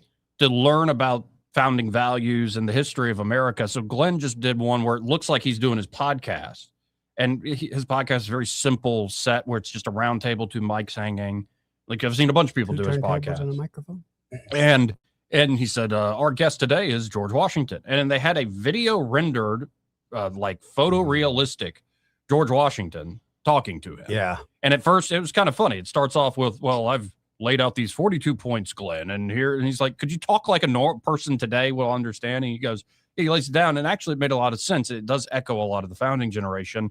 of your problem is not your policies, though there are a lot of crappy policies. Okay. Your problem is not even government. Your problem is virtue. Like, you can do whatever you want in politics, but politics goes the way of how people actually behave and treat one another in their everyday lives. And people hate hearing this, by the way, because it might reflect back on them, or it might present a problem like, how am I going to stop all the divorces and all the crazy crap? Yes. How is that right? Well, you can't. And politics, I think, gives the false promise of we can control all this stuff.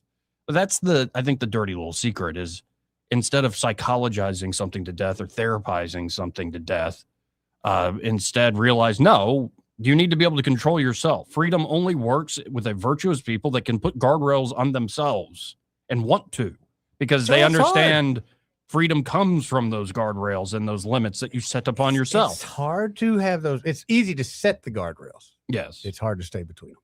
That's true. Now, I don't know how you do that.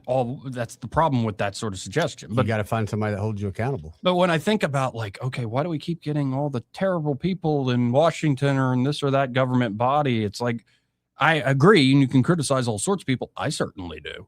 But a general matter is there are a lot of folks, and maybe I'm in part of it, maybe we all are, where we don't at times carry the weight like we should.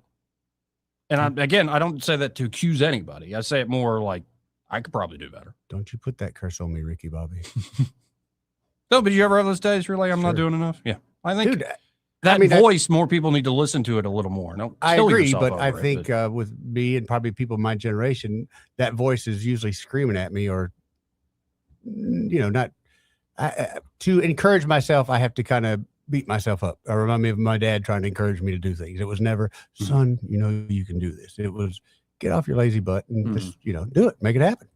Well, and also I've noticed that a lot of these divides in politics, like hating on the libs or hating the fascists in the White House or whatever. Like, I often see these folks and I go, y'all are so alike, other on a few crucial things. What you have in common is what makes you hate each other. And that's what I find, especially coming from affluent white female liberals. They were all on target. They're all about being empaths, and they're all about, at all the Target. They were loaded down. But this is a classic example of this, where a young woman realizes that a fella that she works with happens to be a MAGA conservative. Like, she liked him, respected him, has worked with him for years. And now everything's changed. Oh, she was able to put a label on it? Because her realizing that he's conservative triggered her programming. I see. Like the psyop that made her react. Right in, like, right? Yeah. Rosebud. Like, what? Cuckoo, cuckoo. Anyway, here is what I'm talking about. I found out today that somebody that I work with is a conservative, and he's somebody who's really intelligent, and he's somebody who works in climate tech as a super smart guy, somebody I would never have. He's an AC repairman. He works in climate tech. Yeah, I got my HVAC license. Fort truck certified. Yeah, I'm certified. Are you bona fide? Bona fide, certified. So she respects him and stuff. Thought was conservative, and apparently he is. And it's surprising and it's disgusting. But what's most surprising to me is the level of sudden hatred that I have for him. Sudden hatred for this man who I used to respect suddenly just went boop, and I hate him now. It's just crazy chicks. Chicks are crazy. Well, I know, but it's like, I go out, I meet people, and I'm very, I'm usually pretty deferential, right? You've been around me, especially in public. 1,000%. And it's like, you should listen to the thing I do every day in public for 3 hours before you decide whether or not you like me. You know what I mean? But then it's also the point I'm trying to drive home here is, if somebody is virtuous in their dealings with you privately, if somebody is virtuous in upkeeping their own household, they look out for their family, they look out for their friends. And again, we could all do better and worse. Sure. And then all of a sudden you realize he or she voted a different way. That's a huge problem. And I get why people are under siege. To where you are ready to jettison all that private virtue and personal good dealings. I'll just jettison it. F you. I can't ever deal with you. I lost all. You're disgusting. No, I've had something similar happen to me recently. And my whole thing is I'm not mad about it. I'm just very surprised. Yes. He seems like a perfectly logical person. Yes. How could he vote for her? Because a lot of this stuff is complex and people have different reasons for it. What actually makes them pull the lever one way or the other? Yeah. And again, this is the problem. People feel under siege because of the stakes. So they feel like they have to feel this way. And you have to signal to your own group and screw that other group across town. I do plan on trying to change his mind. Right.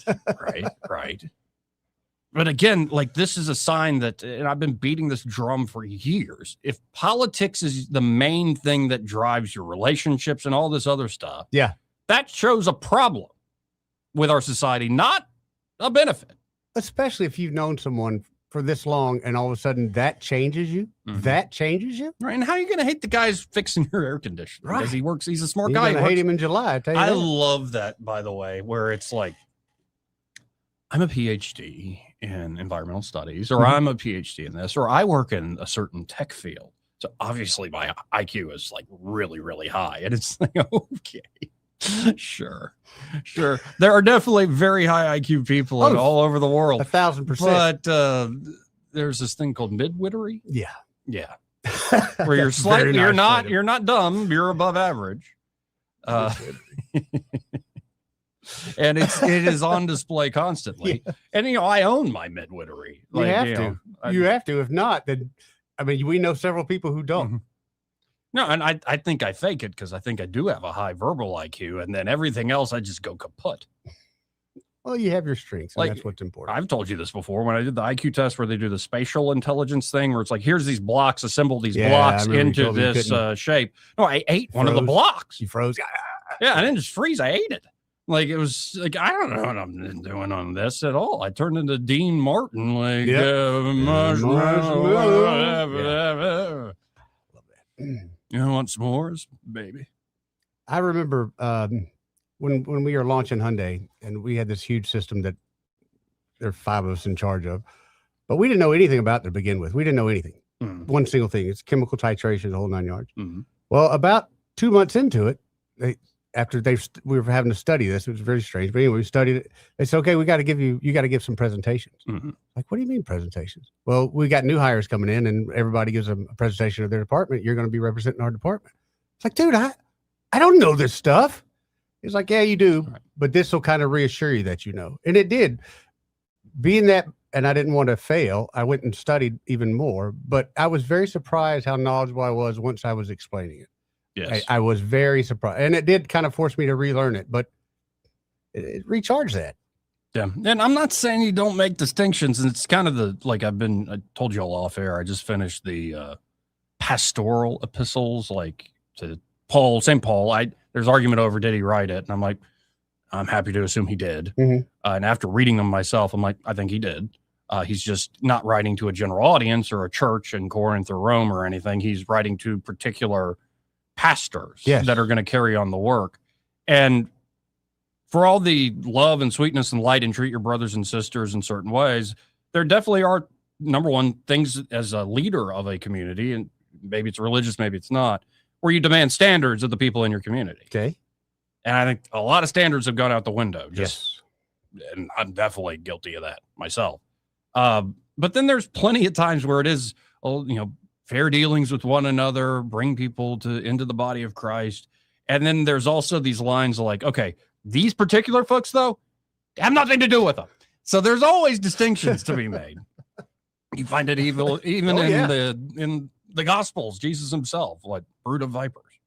So there's going to be distinctions made. My issue is that I think we're making distinctions over things ultimately the average person doesn't control. As I said with Jeff Poor earlier today, you are, as just a voter, so many decisions are made before you ever get to make a choice as a voter. Maybe you want to donate more. You're making a little more of a choice. Maybe you just want to run for office. Maybe you want to work in some particular career that allows you to really influence what politics does. A lot of people do that. A hooker? Yeah, some madams do well. A lot of influence there. Right. But generally speaking, the average bear, no matter what they believe politically, and even if they believe it in a heartfelt way, if you can't really control the outcomes, ultimately, why are you then in your personal life damning people and judging people over things they also can't control? Because it's easier I don't have to hold myself accountable. If I'm busy judging you, I ain't got to worry about me. I know I'm doing the right thing. Yeah, and it's just, and again, I've noticed like it could be the most crazy backcrap, crazy purple-haired liberal chick, and like some like prim and proper bearded conservative man or whatever, and they really disagree on fundamentals. But the way they go about it, I'm like, y'all have so much in common. That's what I keep noticing with a lot of so-called sides. Like, y'all have a lot in common. And in fact, what y'all have in common that is driving y'all so apart. It's funny. I know a lot of people won't get this, but the Jewish and Palestinians, there was this was years and years ago when they were once again trying to get them together. They brought a couple different families together, 3 or 4 Palestinian families and 3 or 4 Jewish families. They volunteered, but also they kind of forced them to eat dinner, spend, I think it was 24 or 48 hours together. And the questions they had were just like, I thought in your house you would have this. Right. Just completely odd because that's what they've been told their whole life. Right. After that 48 hours, they found out they have more in common. Yep. Than they would ever have differences of. But that's the thing. It's like, as much as like in history, you know, Christians against Muslims, let's say, or even the awful history of anti-Semitism, the pogroms and so much, or like Christians against Jews. Despite even those aspects of history, and all the talk, the Crusades is so awful. What were they doing? It's like, well, I think they're reacting to 300 years of Muslim conquest in formerly Christian lands, and they're a little fed up with it. Reacting, yeah. That said, there is nothing like when Christian turned against Christian. Like, you agree on 90-something%. Yep. You agree on really the fundamental basics, but you disagree on this or that theological point. So thus we must kill each other. Like, and that's where it went. It's what I think informed a lot of the founders in this nation. Like, we got different denominations. Let's not do that again. What we did in Europe. Because we have more in common than we have different. Right. But the thing is, the more sometimes you have in common, the more you will tend to fight because you're so close. It's kind of like that. Common is better. It's kind of like this idea of the person you love the most is the person who can piss you off. Oh, yeah. The most. Fine line between love and hate. Yeah. Yes. There's a lot of that goes on. And I worry, as much as we Americans really do have a lot in common as Americans, that we let the more smaller stuff drive us to insanity. Most folks aren't doing killing. But we've seen too many of them of late. Be honest, Joe. There's been 2 assassinated in the last 48 hours. You had that MIT guy. Yep. And then you also had this lady from Alabama. Yep. Well, it's the kid who grew up in Virginia. Who's that guy who wanted to be a surgeon? I don't think these were random acts of violence by no means. Or the National Guardsman in D.C. Thank you. Or Charlie Kirk. How about the different shots at Trump himself? That's where, honestly, it's like, oof. Things like that make me nervous because that's where I see we're pivoting as a society. When we lived overseas, and I probably said this a gazillion times, we lived overseas, it was very common. In fact, it's terribly common for them to blow things up. They blow up apartment buildings, they blow up offices because they didn't feel like no one was listening to them. So they chose violence. That become normal. That was one great thing about living in the States. That was not a normal here. Well, and now it has become that way. The generation we grew up in. Yeah. The post-war generation. But you can go back in our own history. Oh, yeah. There's a lot of those issues. And so it's not a political thing to me. I think if this country is going to succeed, yes, there are a lot of practical policies we should do. I got plenty of ideas, so do other people, about what do we do with the economic system, the monetary system, with healthcare down the line. But I think if we start getting the heart correct, the soul correct, reorient ourselves in a way of, actually, maybe I should give more grace to that person, especially if they're showing that grace to me. Who cares who you vote for in a certain extent? Then we'll get a lot further as a people, as a nation. It's not, I'm not saying it's got to be kumbaya and fake. Oh, it's not. But I hope more and more folks start understanding the reason for the season. Like, seriously, especially those struggling, let Christ be reborn in your heart as we celebrate the birth. And, you know, I've been in the Bible, but also listening to other folks, like the guy who put together this Bible. It is a remarkable thing that occurred, say, 2,000 years ago. Oh, yeah. And I think sometimes because it is such the culture, we take it for granted of how crazy it is. And now that you're 2,000 years hence, like, you know, maybe there was a question like 20 years after. Yeah. Like, is this actually what's happening? But now that you have 2,000 years of history, and for all the advancements we've had in the last 200, 300 years, and all the experiments we've had with secular society and all this stuff, it keeps coming back to things you can't really prove. It's more the stories that you inherit, and the stories are trying to understand this true thing, truer than anything else you maybe have ever come across. How did it happen? And that's the state of mind. I fail at it all the time, but I'm trying in this Christmas season to be in that perspective, in that state of mind of what we're about to celebrate on December 25th is truly, probably the most remarkable thing that's ever happened. Oh, no doubt. No doubt. God became man, knowing what would come of it. On that note, got to hit a break. We'll be right back. Want to carry News Talk in your pocket? Download the News Talk 93.1 app from the App Store. Available on iPhone and Android. Never miss a moment. Download now. Visit Rich's Car Wash today and save money this year by joining their Unlimited Wash Club. A new year means new adventures, so keep your ride clean, dry, and shiny. Enjoy detailing perks included with your wash like towels, mat cleaners, air fresheners, and more. Get to Rich's Car Wash today or visit them online at richescarwash.com to sign up for their Unlimited Wash Club. What if this was someone in your family that had a chronic illness that they could not get away from? Millions of Americans live with a disease that has no cure. I was diagnosed with a rare form of sarcoma. The most immediate findings indicated that I should lose my leg, but it ended up taking 4 clinical trials in 25 years to get me to this point. Cures are within reach if we invest in funding for life-saving medical research that's needed to find them. Even if they're unsuccessful in my treatment, that they will have learned from my treatment that will be able to allow others to stand on my shoulders to be able to be helped. Join the fight for cures. Tell your elected representatives to support American medical research. Visit unitedforcures.org/action to send a letter today. Paid for by United for Cures Action. For too long, Alabama's statewide news companies have shamed us for our conservative Christian values. Alabama deserves a news company that cherishes our culture, a company that isn't bought and paid for by the powers that be. 1819 News is that company. Run by Alabamians for Alabamians, 1819 News celebrates what is good and beautiful about our state while exposing those who work against our values in secret. Just go to 1819news.com to learn more. Subscribe to our newsletter. That's 1819news.com.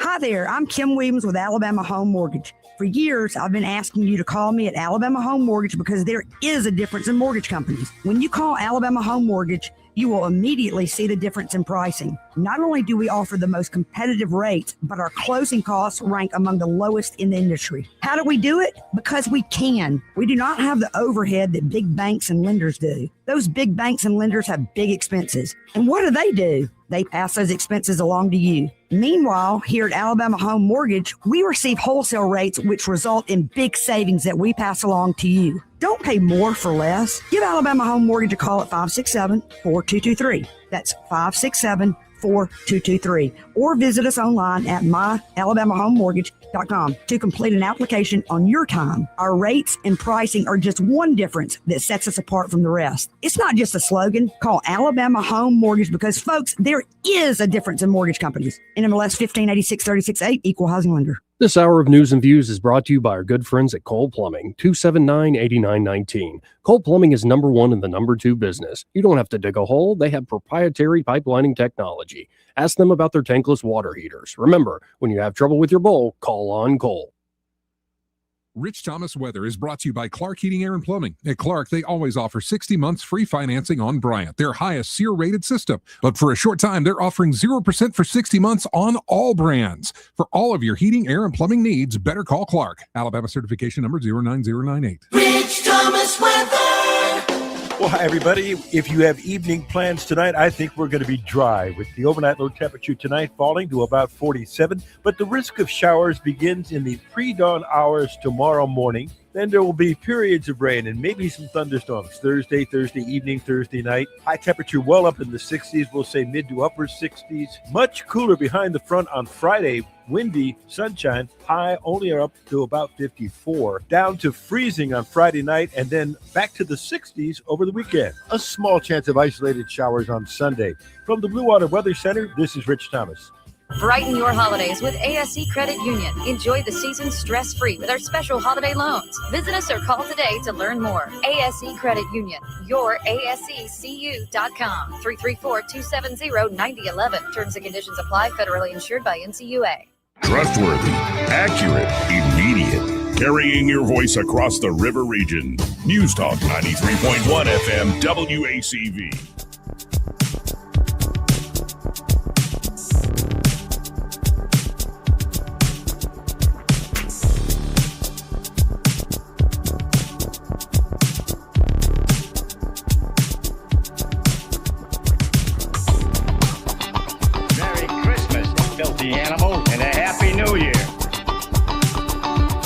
Welcome back. I'm your host, Joey Clark. Eddie Bader here in the studio with me. And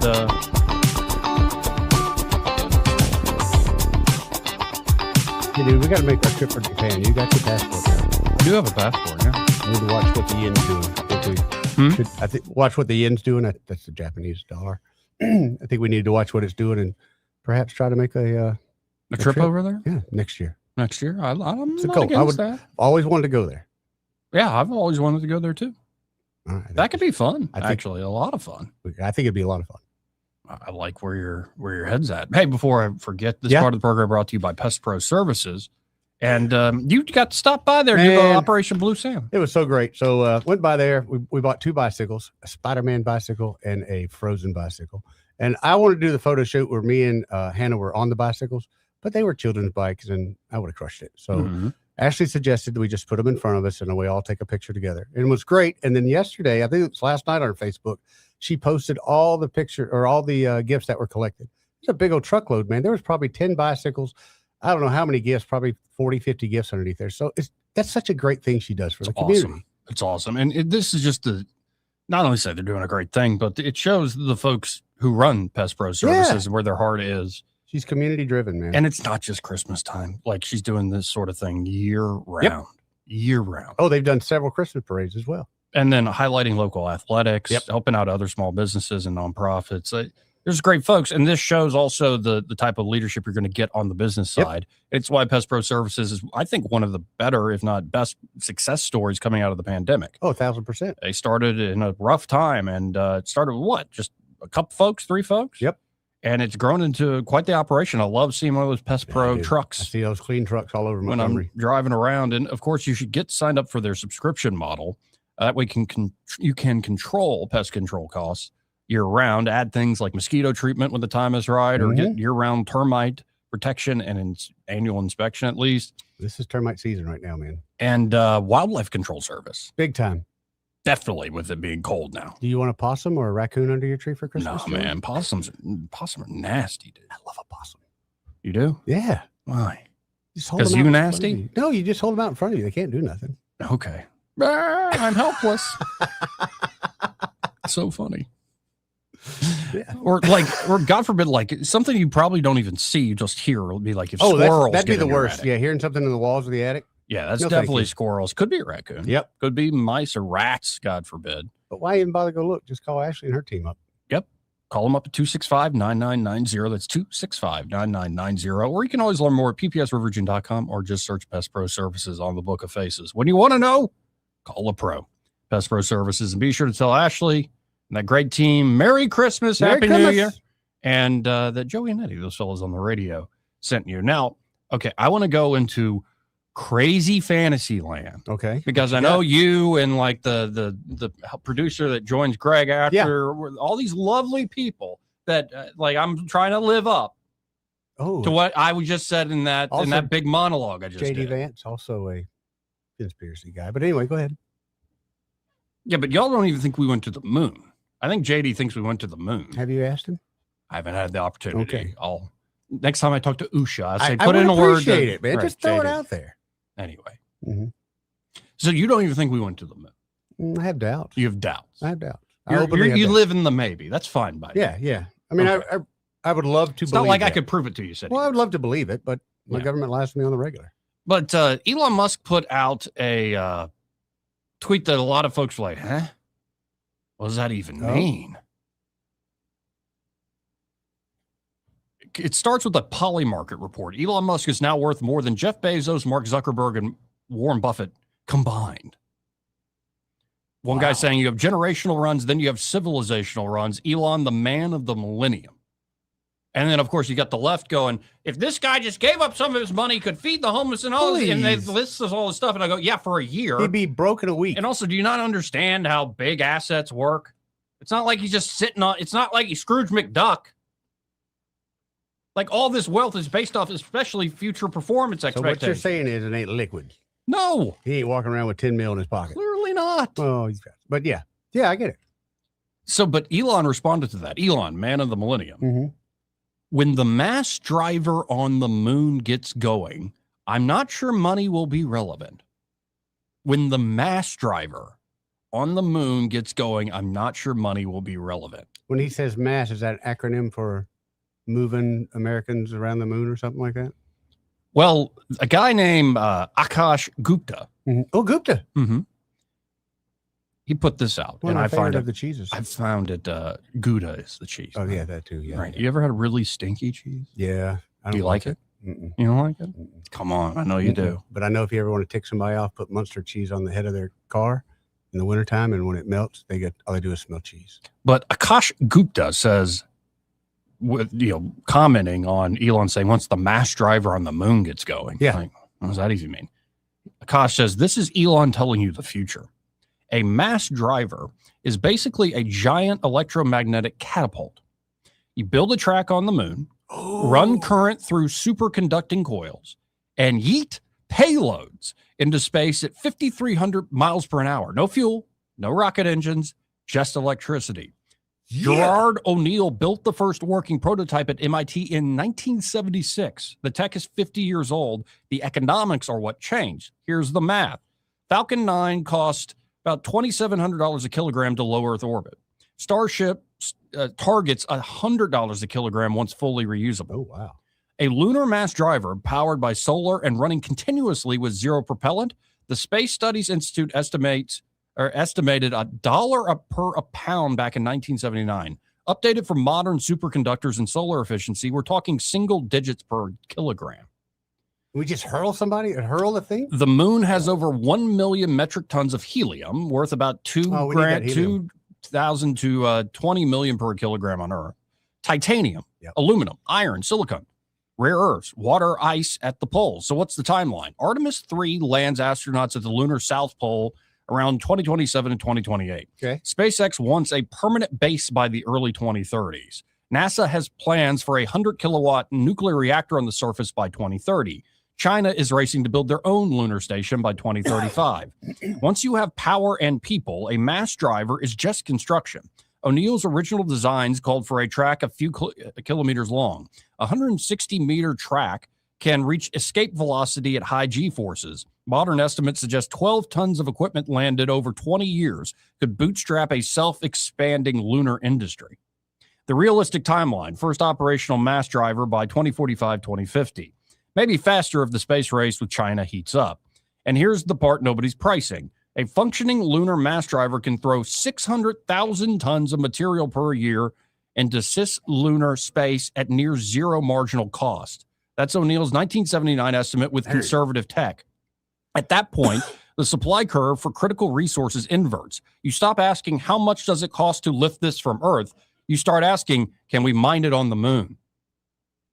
Mining on the moon with 1/6 gravity and no atmosphere gets cheaper every year as robotics and AI improve. Launching from the moon gets cheaper as solar panels improve. The cost curves only go one direction.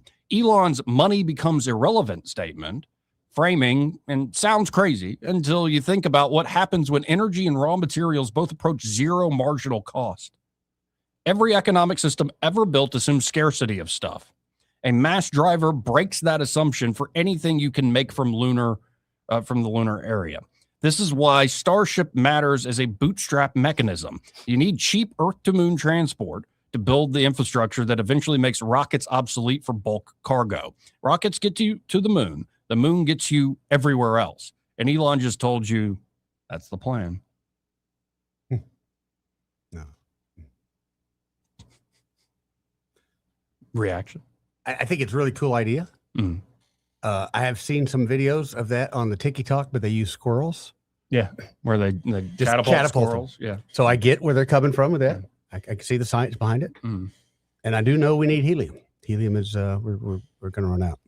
But wait, I read all that. Your reaction is I've seen people on TikTok catapult squirrels. Well, that's how do you see that's working? Well, I mean, it's a big catapult, that's right. Yeah, instead of squirrels, that would be other stuff. Yeah, yeah. Is there something better than? No, that's actually kind of fun. I mean, I guess you could do the ball throwing thing that people do in a circle. Yeah, they could do something like that too. Anyway, but yeah, I think that's pretty cool. I got some questions though. You know, like sure. If you send, let's say you send this phone into space at those kind of G-forces, is it going to hold together? I think, yeah. I think certain stuff could be packed in a certain way. I don't know. You're fine. I assume so, but I don't know. I don't know. I mean, honestly, I don't know. But I just like these guys literally shooting for the moon, literally trying to lasso the moon and trying to come up. We heard that guy who's now the head of NASA, Jarek Isaacman, saying, yeah, NASA needs to finish its Artemis 3. I agree with that. But we need to change into different types of propulsion, like in space. That isn't like nuclear reactors or like ion drives, I believe is the way you put it.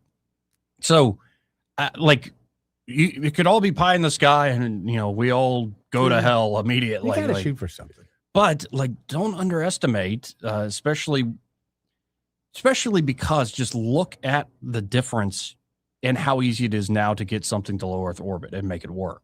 But I have a hard time receiving a cell phone call in the kitchen. Yeah, maybe you ain't paying enough, or maybe they don't care. You know what I mean? You got a new CIA handler. Well, you should get on T-Mobile. I hear they have the best network. So stupid. It's so stupid. Just saying. Yeah. But I mean, I don't know. That part of like where Elon and all these folks get together and they start talking about it.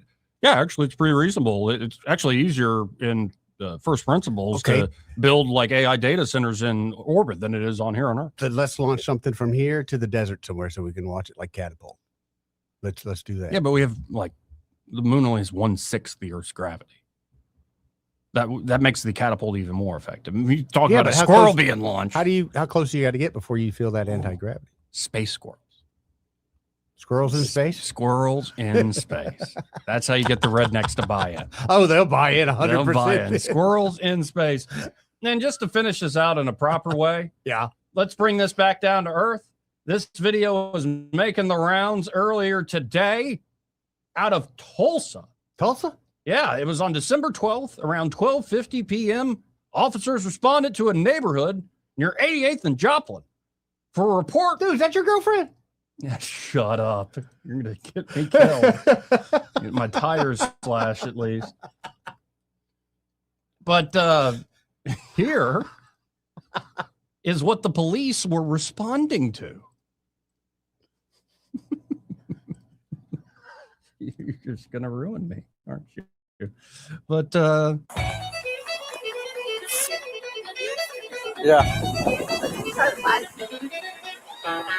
Makes this even better. There's the officer trying to get around the pig. Yeah, I mean, what are you going to do? That pig juked them out. They got 3 or 4 guys on this pig. They can't catch it. And it's not little. Pounder, man. Dude, did you see the move? Yeah. That pig is nimble. What are they going to do if they catch it?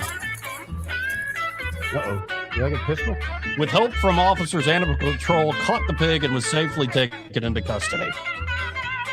I hate to say it, but looking at that pig, it probably could have been easily lured into anywhere they wanted to go with a Snickers bar. And I know we're in Montgomery and we should be helping folks like promote working at Montgomery Police Department, but that is a video produced by Tulsa Police. Brilliant. That's job. pretty good. Brilliant job. That is pretty good. Like, seriously, let's turn off the music here real quick. This pig has some moves, dude.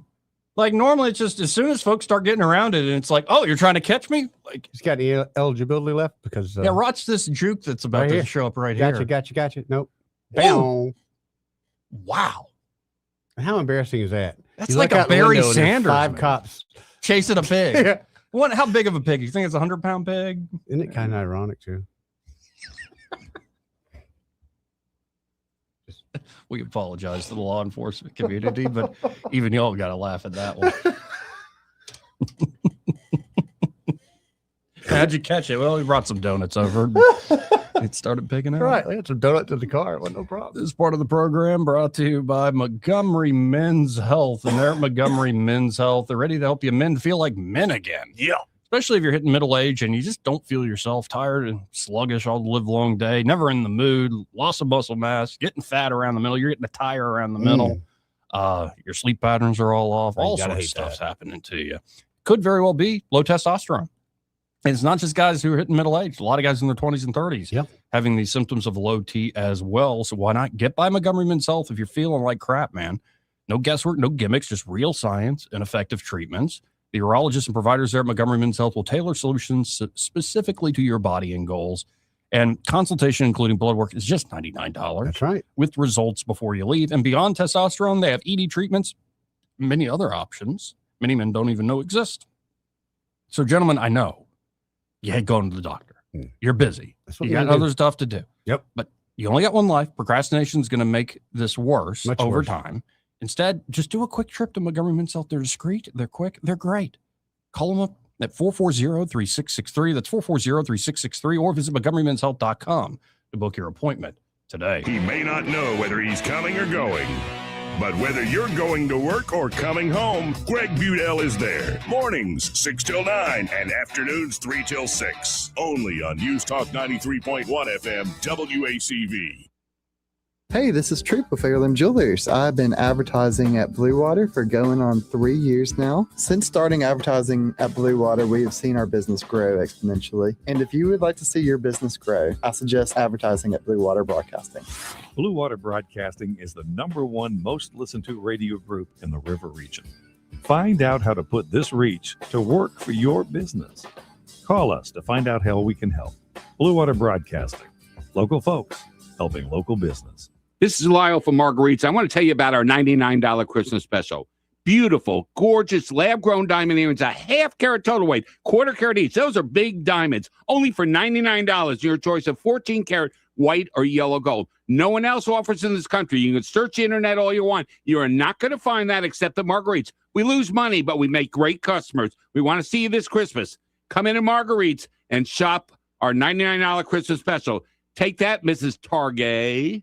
Experience the magic of the holiday season with a cruise down the Alabama River on the Harriet II, the finest entertainment spot in the river region. Take in the stunning skyline and enjoy the sights and sounds with friends and family. Book your holiday cruise today at funinmontgomery.com. Celebrate the new year in style with a New Year's Eve cruise on the Harriet II. Enjoy hors d'oeuvres, live entertainment, a bubbly champagne toast at midnight, along with party favors and, of course, fireworks along the city skyline. Book your New Year's Eve cruise today at funinmontgomery.com. This hour of News and Views is brought to you by our good friends at Cole Plumbing, 279-8919. Cole Plumbing is #1 in the #2 business. You don't have to dig a hole. They have proprietary pipelining technology. Ask them about their tankless water heaters. Remember, when you have trouble with your bowl, call on Cole.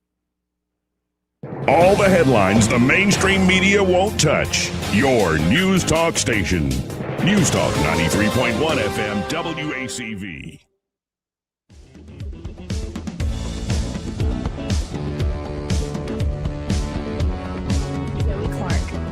folks, off there, I think Eddie just had the realization that if you pooped in a foreign land, you might be compromised. Yeah, I just thought about that. If they know everything about you. Yeah, so they keep the president's poop. You think? Definitely. I mean, I'm sure they dispose of it. Maybe they incinerate it. Is that your job though? You go fetch the.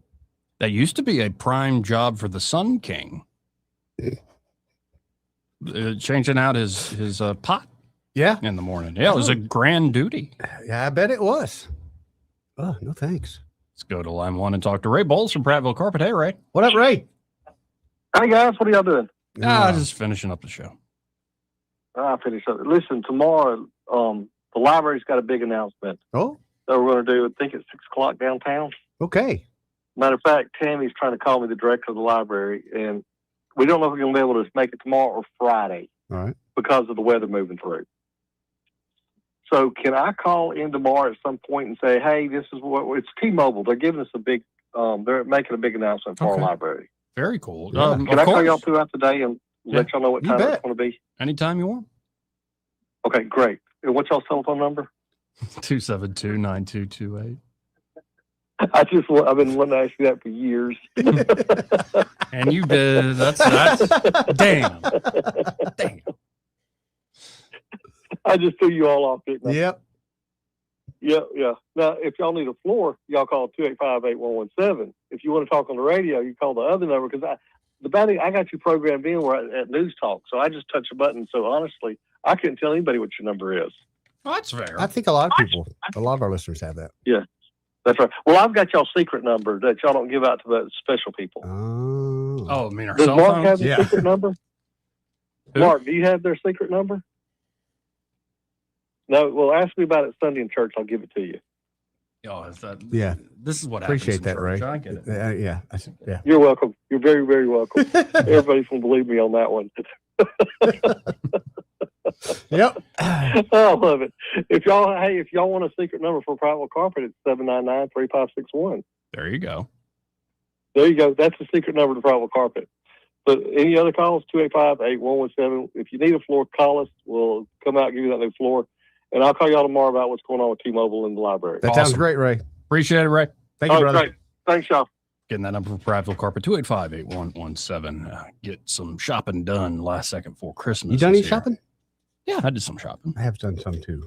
Guys, we're doing a small family thing. We're going to do quote unquote dirty Santa, but we're doing nice gifts this year, not stupid gifts. Knife gift. Nice gifts. Like something over $50. Oh, I thought you said knife, like different types of knives. Yeah, I mean, I'm sure you can find a knife over Dude, that sounds like a $50. Howling Gardens tradition. I was going to get down with that. But. No, have you seen on the TikTok, maybe it's just my algorithms, like, we're selling these knives and we're crazy about it. Like, I can't believe we're selling these two, buy two, get a third knife free. And it's like, it's the dinosaur knife with the little hole in it where you can put your finger. We're nuts over here. Buy your knives with us. I didn't buy that, but I bought the T-Rex rhino suits that the kids can wear. Yeah, they're so cool. They are. So I wore them. I ain't gonna lie. I wore them around the house. Yeah. Yeah. Mm-hmm. Merry Christmas to me. Anyway, did we learn anything today? Yeah, I did. I'd like to go revisit the whole Blue Cross Blue Shield real estate deal and the fact that they won't help out with Jackson Hospital. I think we need state government to start pushing some folks around. I think that's yes. That's a state thing right there. Anyway. Yeah, it was good to see Andrew. We're gonna have to stop by his little place before. Please do. Definitely. Very cool. Miracle on Hilltop. Yeah, man. But let's get out of here. All right, let's go. Pamela's here and Happy Hour with Greg Budell and Pamela. They're next. Broadcasting from the Riverside Chevrolet Master Control Center, this is WACV Cusada, News Talk 93.1 FM. When it's Chevy,